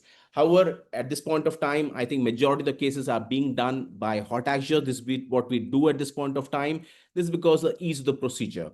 Once you do this procedure, you have a high technical success, clinical success again high, but you do have complications. So once you have placed lamps in the gallbladder, after resolution of cholecystitis, there are two options for stent management. One is a cholecystoscopy at 4 to 6 weeks. This is the duration which has been suggested. I'll tell you about the studies which tells you that the time in the fistula forms is different again in the different studies. And then you can have a spontaneous passage of replacement of lamps in around 60% of patients, oral stone clearance in around 88% of the patients. However, the second option is to leave the lamps permanently in place, especially for patients who have malignant disease or who are inoperable. Again, here you see a delayed adverse event to the tune of around 7% can happen if you leave the stent in place. So what we need to talk of is about per oral cholecystoscopy. That is, you are going in through the lamps and evaluating the gallbladder, maybe with an upper GI scope or maybe with a mini probes. So this is what you do when you talk of per oral cholecystoscopy. Diagnostic procedures that can be done can be with a magnifying endoscopy, endocytoscopy, endoscopic ultrasound, or confocal laser microscopy. Mind you, these are just some case series, published case series. We don't have very large sample size in these studies that I'll be showing you. Therapeutic interventions, again, can be done for stone removal with the traditional snare or rothnet, mechanical basket lithotripsy, laser lithotripsy, or you can even do a polypectomy. So once you have placed a lamps, which can either be hot axios, or now you have a Spaxer stent by Niti or a Microtech stent, it's important to use CO2 insufflation. And again, if you intend to evaluate a polyp or trying to evaluate a malignancy in the gallbladder, you should be using a magnifying endoscope or a endocytoscopy with confocal laser microscopy. Again, you can use an EUS with mini probe. Biopsies can be taken for histology. Gallstone, as I mentioned, you can use traditional devices like snare and baskets. For larger stones, you can use mechanical lithotripsy or laser lithotripsy. So these all procedures inside the gallbladder.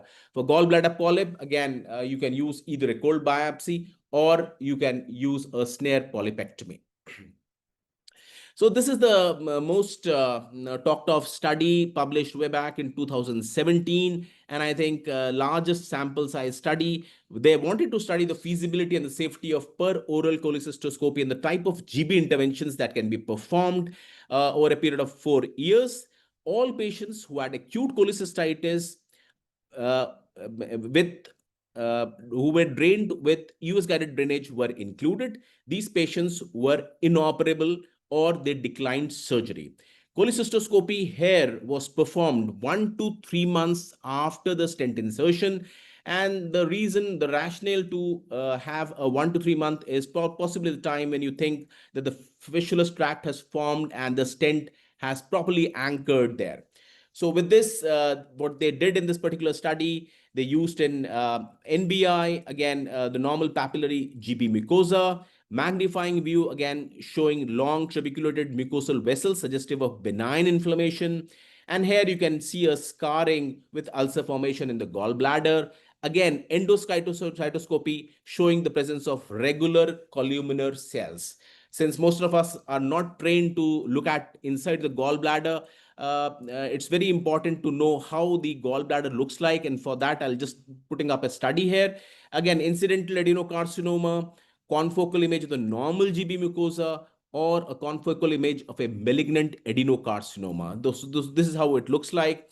So this is a recent study published a few months back, which tells you, and what they have done in the resected gallbladder, they have evaluated with an image-enhanced endoscopy, and this is what the appearance of the different etiology looks like under white light or NBI magnification. Importantly, you can see normal GB, you have regular vasculature, no dilatation. However, once you are talking of a gallbladder cancer, you have irregular vessels, neovascularization, and destructive vessels.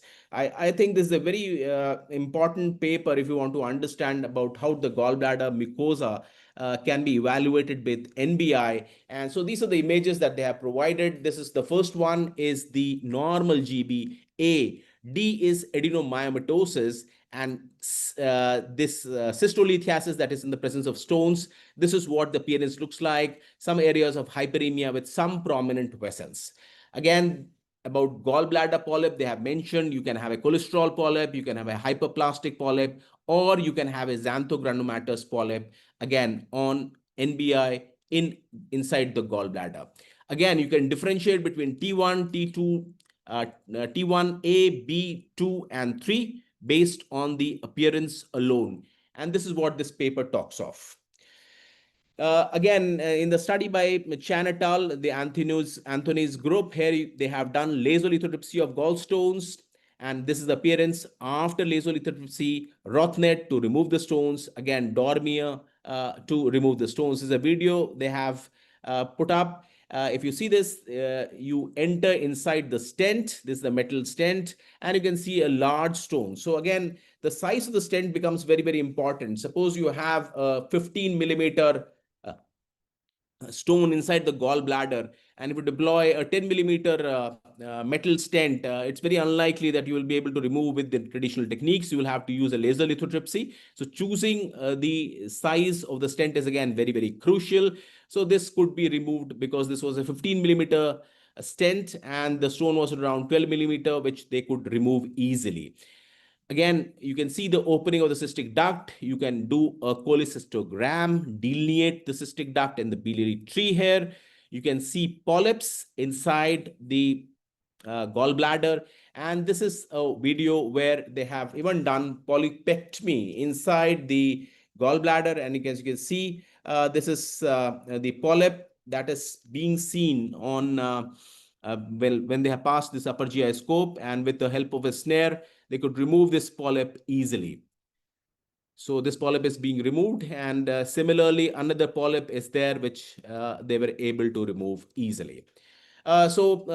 Number of patients was 25, high technical success 93%, overall stone clearance in 88%. They did use magnifying endoscopy in 10 and laser lithotripsy in one of the patients. So they had just 2 unsuccessful cases, and this was primarily because of the acute angulation caused by the position of the stent. The conclusion was peroral cholecystoscopy for advanced endoscopic evaluation and interventions to the gallbladder is feasible and safe after EUS guided gallbladder drainage. What about other studies? This is another study, and if you see this study, this was to evaluate the trans-GI cholecystoscopy technique in the treatment of GB disease without cholecystectomy. Again, they chose patients who were unfit for surgery or who declined surgery.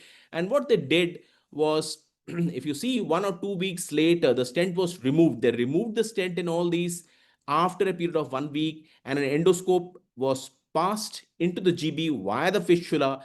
So they assumed, or in their series, the fistula was mature at a period of 1 week. So we really don't know exactly what is the time when the fistula is going to mature, because what they have published in their study is that they could remove the stent at a period of 1 or 2 weeks and do a procedure through the fistulous tract, which was established. And they did assess the function of the gallbladder on ultrasound after a period of 4 weeks. So if you see this, again, number of cases was less, just 7 cases, and 5 had CBD stones, 2 had polyp. A majority of this was through the antrum, 3 were through the duodenum, and the success rate they could achieve in all patients with no significant complications. So if you see the formation of fistula they have mentioned was achieved in all the patients, that is 7 out of 7. So they concluded that the EUS guided placement of a novel metal stent is safe and simple approach for performing an endoscopic cholecystoduodenostomy or cholecystogastrostomy, and can subsequently allow procedures to be performed for treating biliary disease. So these were studies that I've talked of were 2016 and 17. Now this is a recent study, unfortunately in swine model only, published in IGIE recently. And this study they did only in 4 swine models. And what they importantly did was did 2 procedures in these patients, and they evaluated the technical success, safety, and feasibility of peroral cholecystoscopy visualization and biopsy sampling and mucosal resection through the LAMS. So in addition to the biopsy, they did a mucosal resection with a hybrid technique. So this is what they did.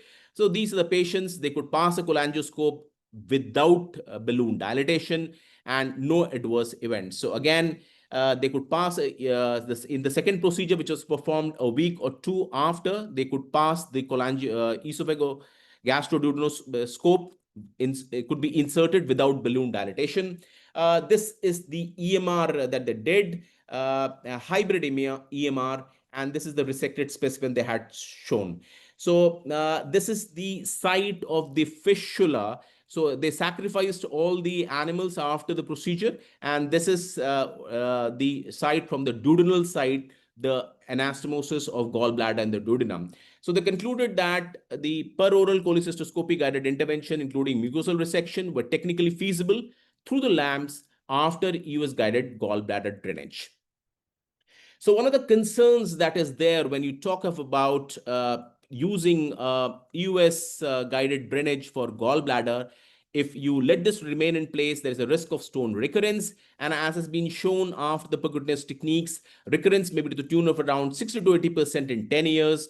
However, in this study by Donald et al., around 31% patient had stone recurrence detected on ultrasound. Majority of these, 55%, remained asymptomatic. However, around 25% did need cholecystectomy. So considering short survival, even in gallstones recurred, it's likely they would remain asymptomatic. This is the presumption that we are making.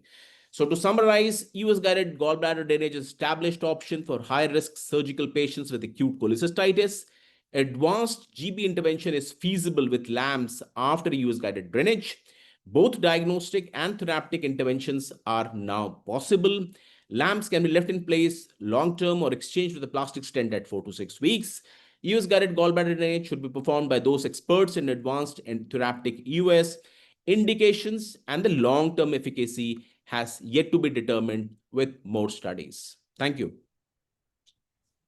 Thank you, Dr. Pravirai, for your nice comprehensive lecture.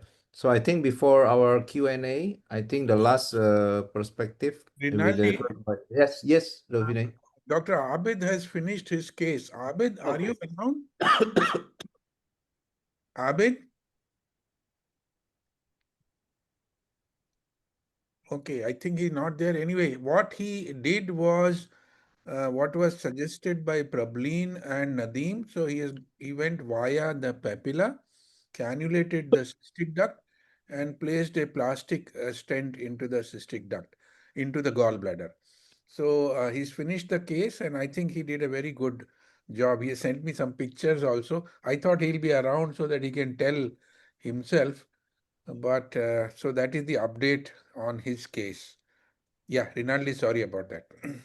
Yeah, okay. So the last perspective by Dr. Saurabh Mukhawar before our Q&A. Okay. Hi, good evening, everyone. Hi, it's a pleasure to be here. Thank you, India US Club, for having me here. So fantastic webinar, and I think it's amazing that the entire webinar, 2 hours, is focused only on USGB, which used to be, once in a blue moon case, but something that's routinely performed now. I think Dr. Pravira has really nicely outlined the endoscopic intervention through the gallbladder. I think that was something that probably earlier gastroenterologists only dreamt of, and now it's mainstream almost. So my take on it, I think it's important to have the choice of the lamps correct, because if you're dealing with a large stone, you want to have a large lamps in place.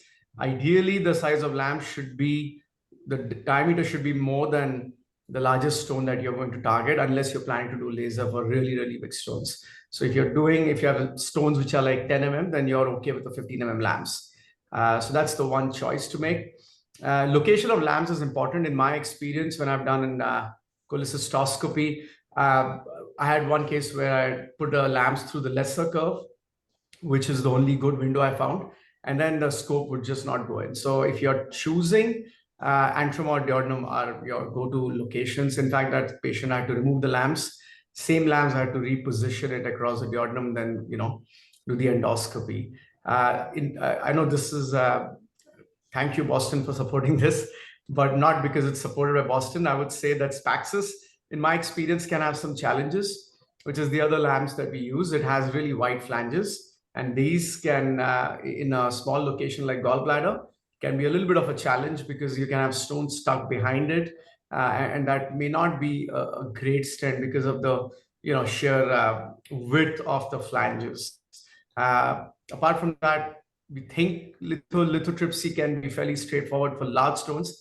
I've seen a few patients which I've done.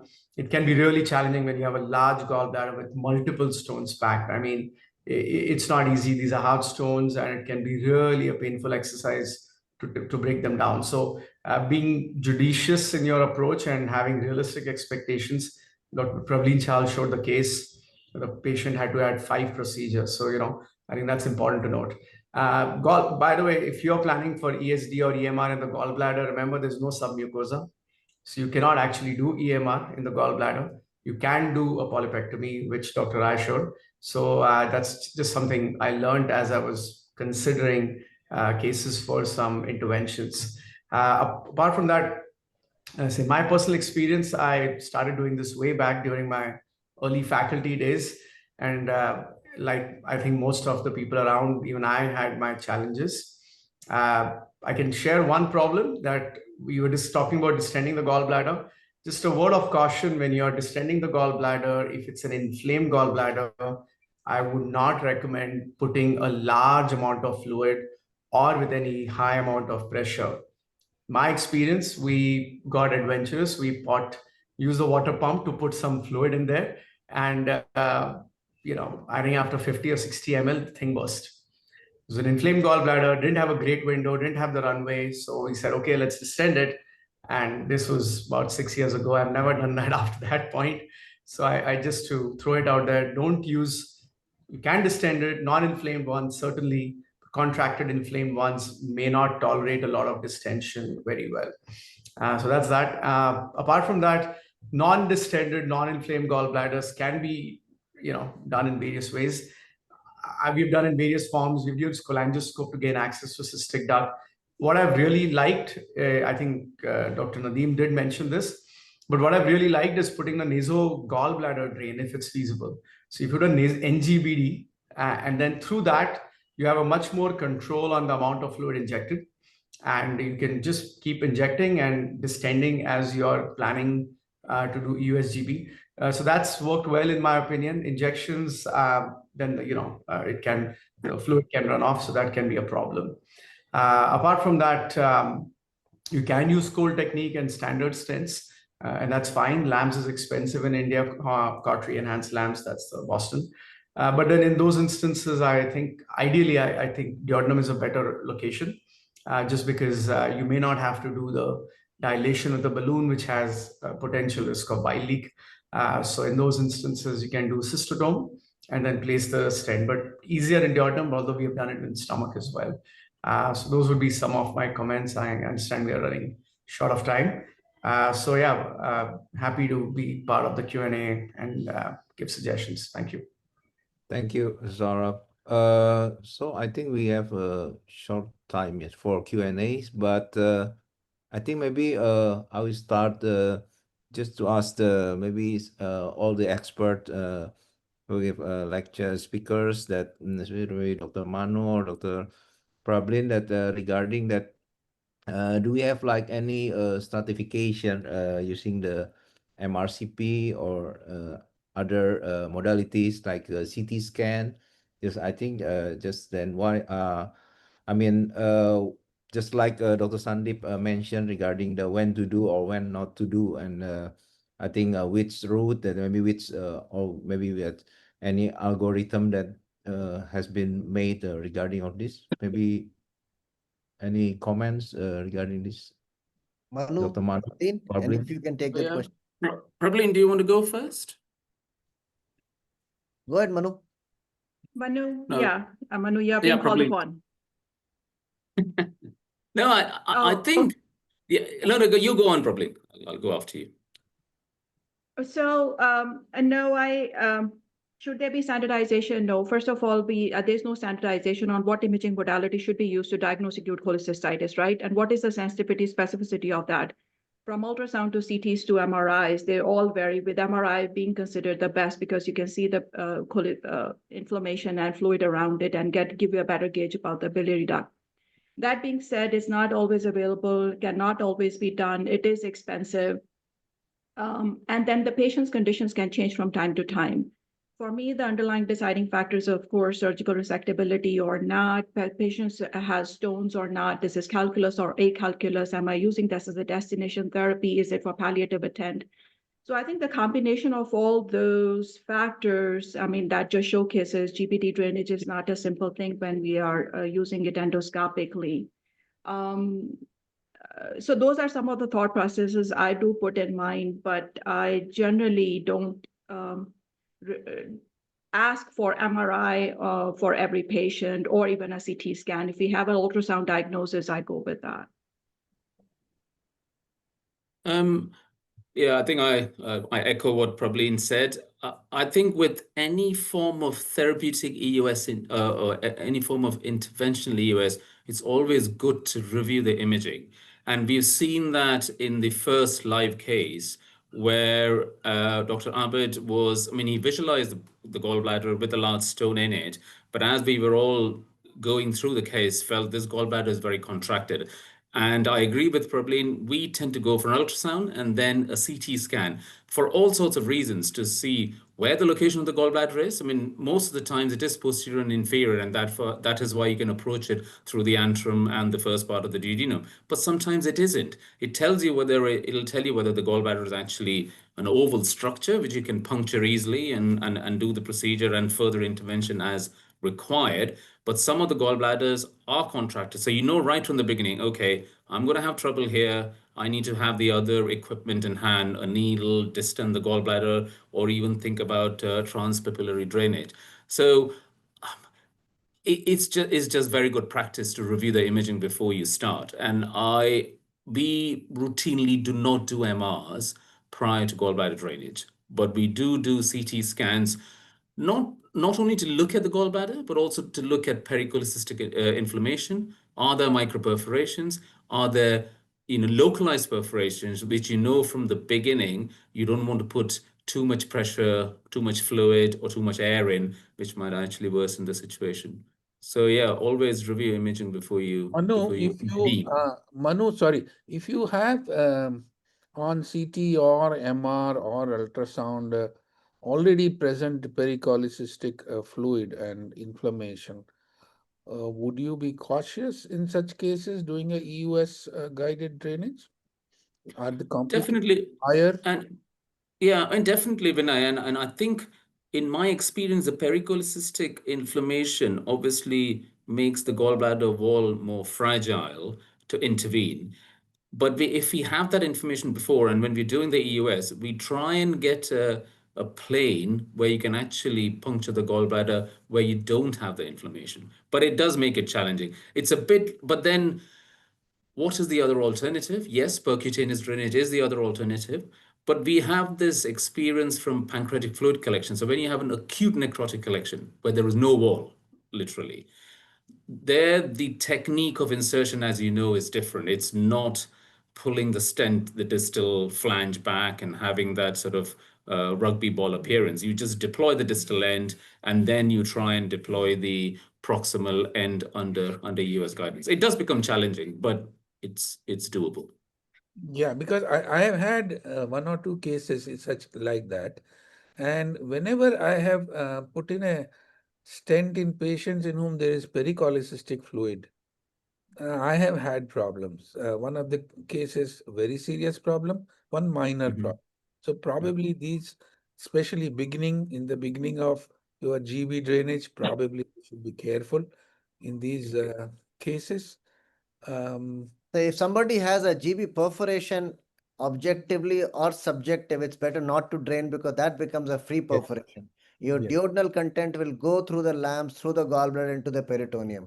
So, or you drain your percutaneously the perforated part and then see how things move. And then you can drain the second part of the gallbladder later on. That's what I would suggest.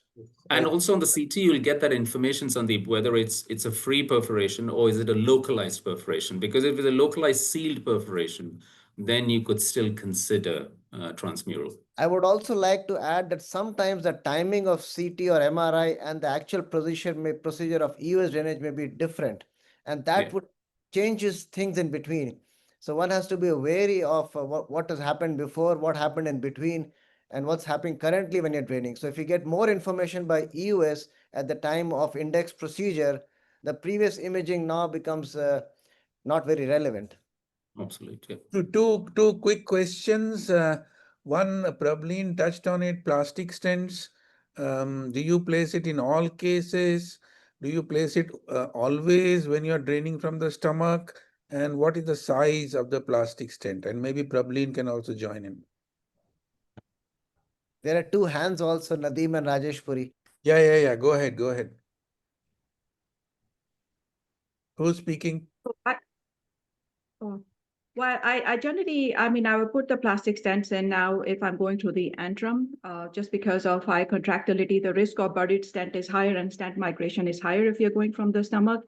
Antrum prepyloric area, lesser curvature, or the anterior wall. But so that would be one indication. Two, if there's a large stone to prevent the ball valve effect. And then three, if somebody who has acalculous cholecystitis. So those would be the three reasons I put in a plastic at the index case.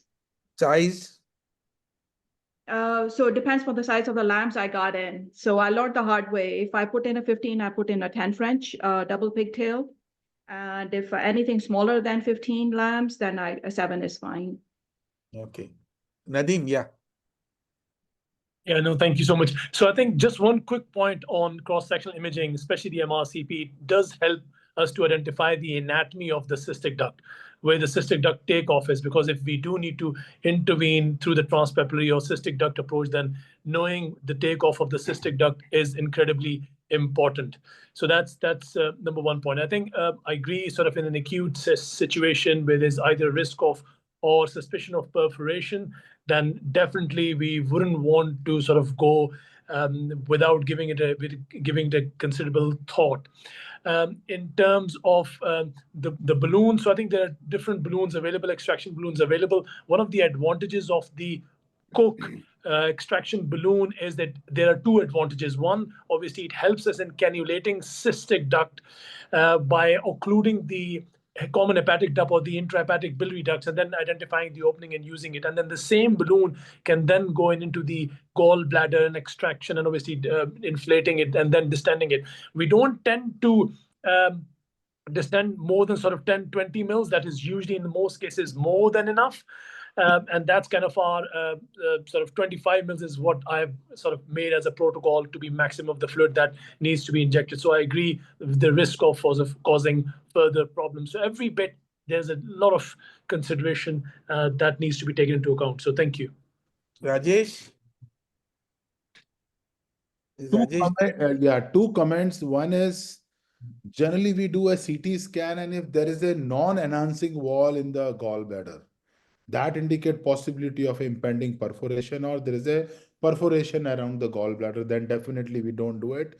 Edema always, because these patient comes with the leukocytosis, pain, abdomen, a small amount of edema is always be there. We do those cases because generally you do when patient, elderly person come who is not a fit candidate for surgery and he has a cholecystitis, you do it. So we do CT scan, look for the non-enhancing wall.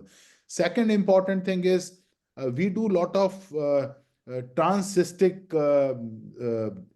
placing a plastic stent, because cirrhotic patient comes to us, they are due for the transplant, you cannot do the EUS lamps. So passing the balloon through the cystic duct is really very challenging many of the time. So putting a nasobiliary drain, if you want to do an EUS guided gallbladder drainage, then it is okay. Otherwise, you can put the stent, because balloon going through the cystic duct, there's a valve, which is valve of Hister. It is very difficult to go with the balloon. This was the only point which I want to comment. Okay, we will have one I'll last take- question from Pawan Lekharaju. He is from the audience. It's a very commonly asked question, so I think we should have it as a part of our discussion. So he has written, when will you remove lamps in post-acute cholecystitis drainage and patient has improved? What happens to the fistula created when the surgeon does lap chole? Who is taking it? Rajesh, you want to take it? Go ahead. So I think is a very relevant question. So but there is a study published where if there is a transdural is difficult, transgastric it is easy for the surgeon to do it. But there's another study where the transdural also, if there's a fistula, surgeon was able to do successful cholecystectomy. But when you compare transdural versus transgastric, it is easier for surgeon to do a transgastric. That's number one. Number second, generally you do EUS guided drainage in those patients who is unoperable, who are not a candidate for surgery, either because of malignancy or because of associated comorbid condition, like patient has a low ejection fraction, dilated cardiomyopathy. In those situations, you keep the stent for a longer time, and after 8 months to a year, you can change it to plastic stent. That is the scenario. Any other additions? Manu, Prabhleen?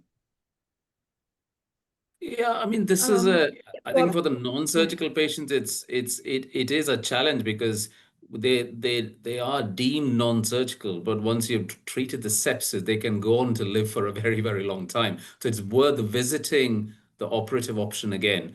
But I agree with Rajesh. I think it is, you can't leave the lambs in for too long because we know that can cause problems, and therefore exchanging it for plastics and then changing the plastics on a regular basis. But if somebody is living for more than 6 or 9 months and were deemed inoperable, then just revisit the option of surgery again.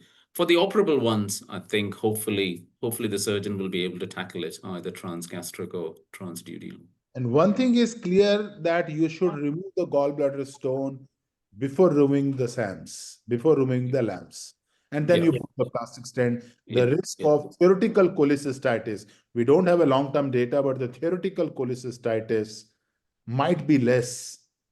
Although if you look at the science, then gallbladder is disease, the pain can happen after that. But if you remove the gallbladder stone before removing the lamps, that will be a better option, and then put the plastic. As a group, it's worth looking into that data as a group. Abed, are you on? Abed? He's messaging me that he's on, but I don't see him here. Abed? Prabhleen had a comment, I think. Prabhleen, yes, go ahead. Oh, yeah, just a couple things I would like to say that, Rajesh mentioned about looking at the wall integrity. I think that's something that I also routinely do on EUS. In somebody with acute cholecystitis, the wall is a bit more echogenic. But if you're concerned about necrotizing cholecystitis, the wall echogenicity is a little bit different. It's more hypoechoic, and you also do the Doppler to look for vasculature. So if you don't see any, that raises red flags.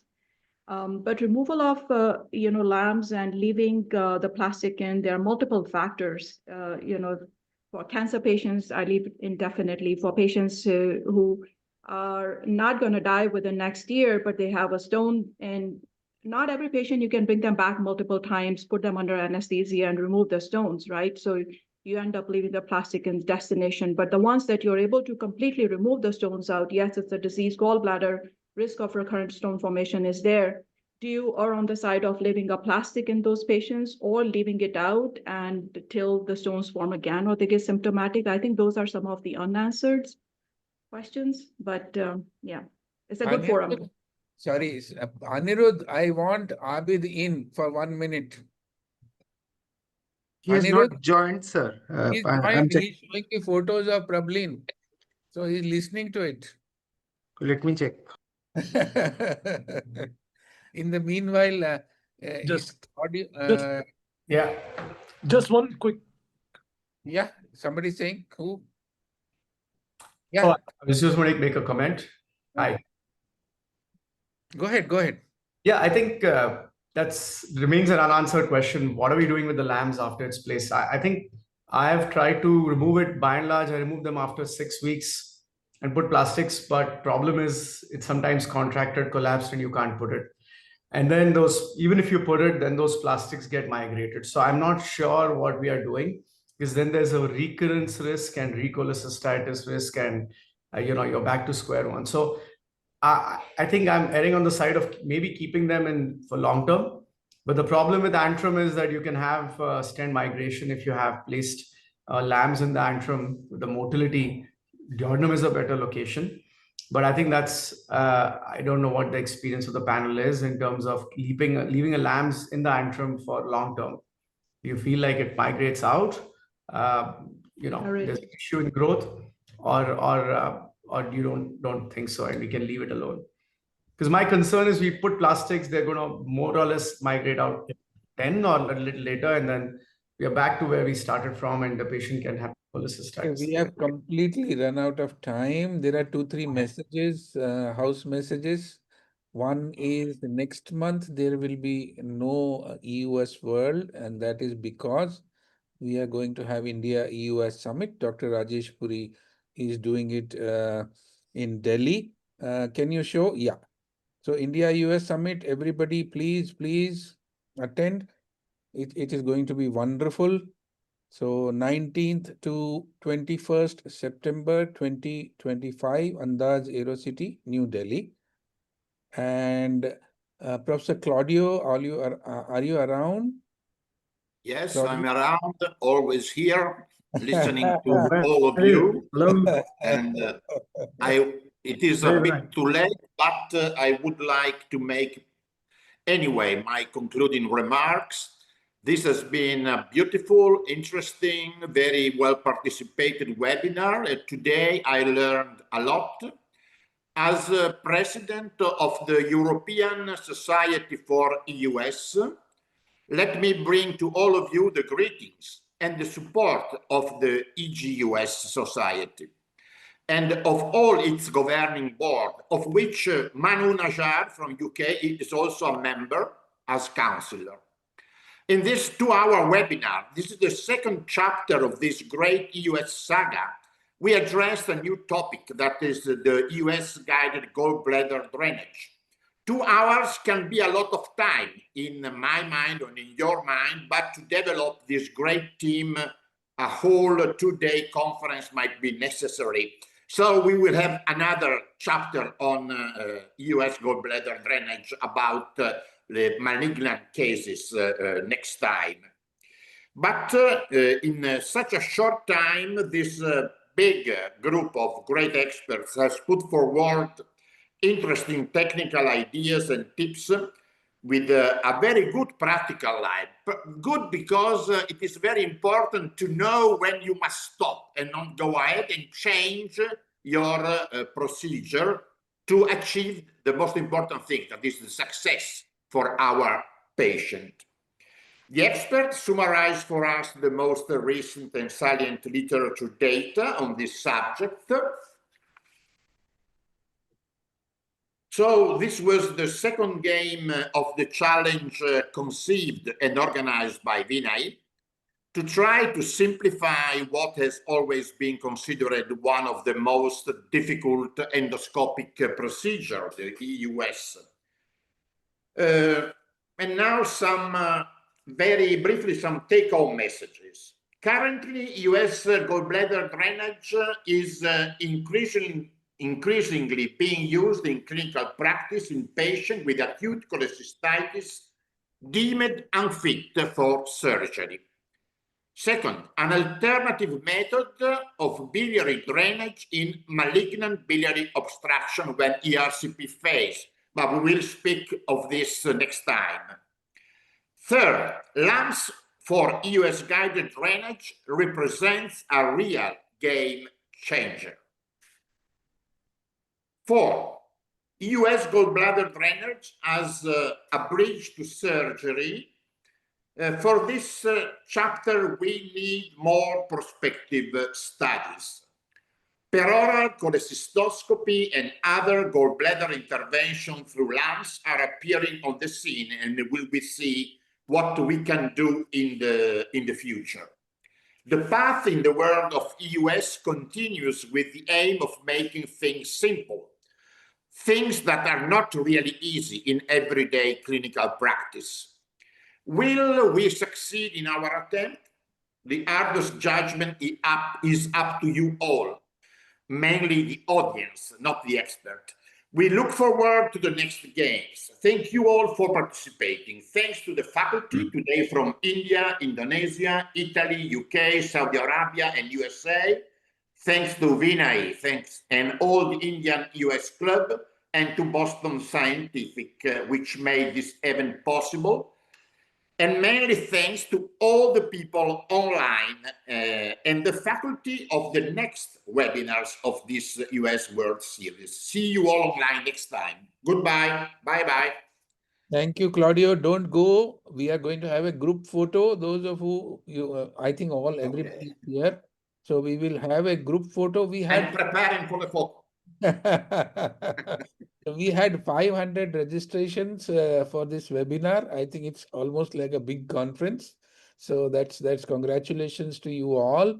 And Anirudh, can we have a good photograph of all of us together? Yeah, one smiling photograph from all Yes, of you. please. I Yes, know please. if all of you can come on camera, that will be great. Okay, just one Everybody second. who has joined, Nonthali, Okay, I ready, see smile. Nonthali at all. She's quietly listening. Anybody else? Thank you. Send it to everyone. Sure. On the Thank emails. you. Thank you very much. Thanks a lot, all of you. Thank you. Thanks, Vinay. Thank you for having me. Thank you. Thanks, Bye Anjali. bye. Thanks, Rinaldi, for conducting this wonderfully. Thanks, Prabhleen. We Thank woke you up. Wonderful. Okay, and thanks all the audience. Thanks everybody who is holding on for 2 hours. I hope you enjoyed it. Bye-bye. Bye.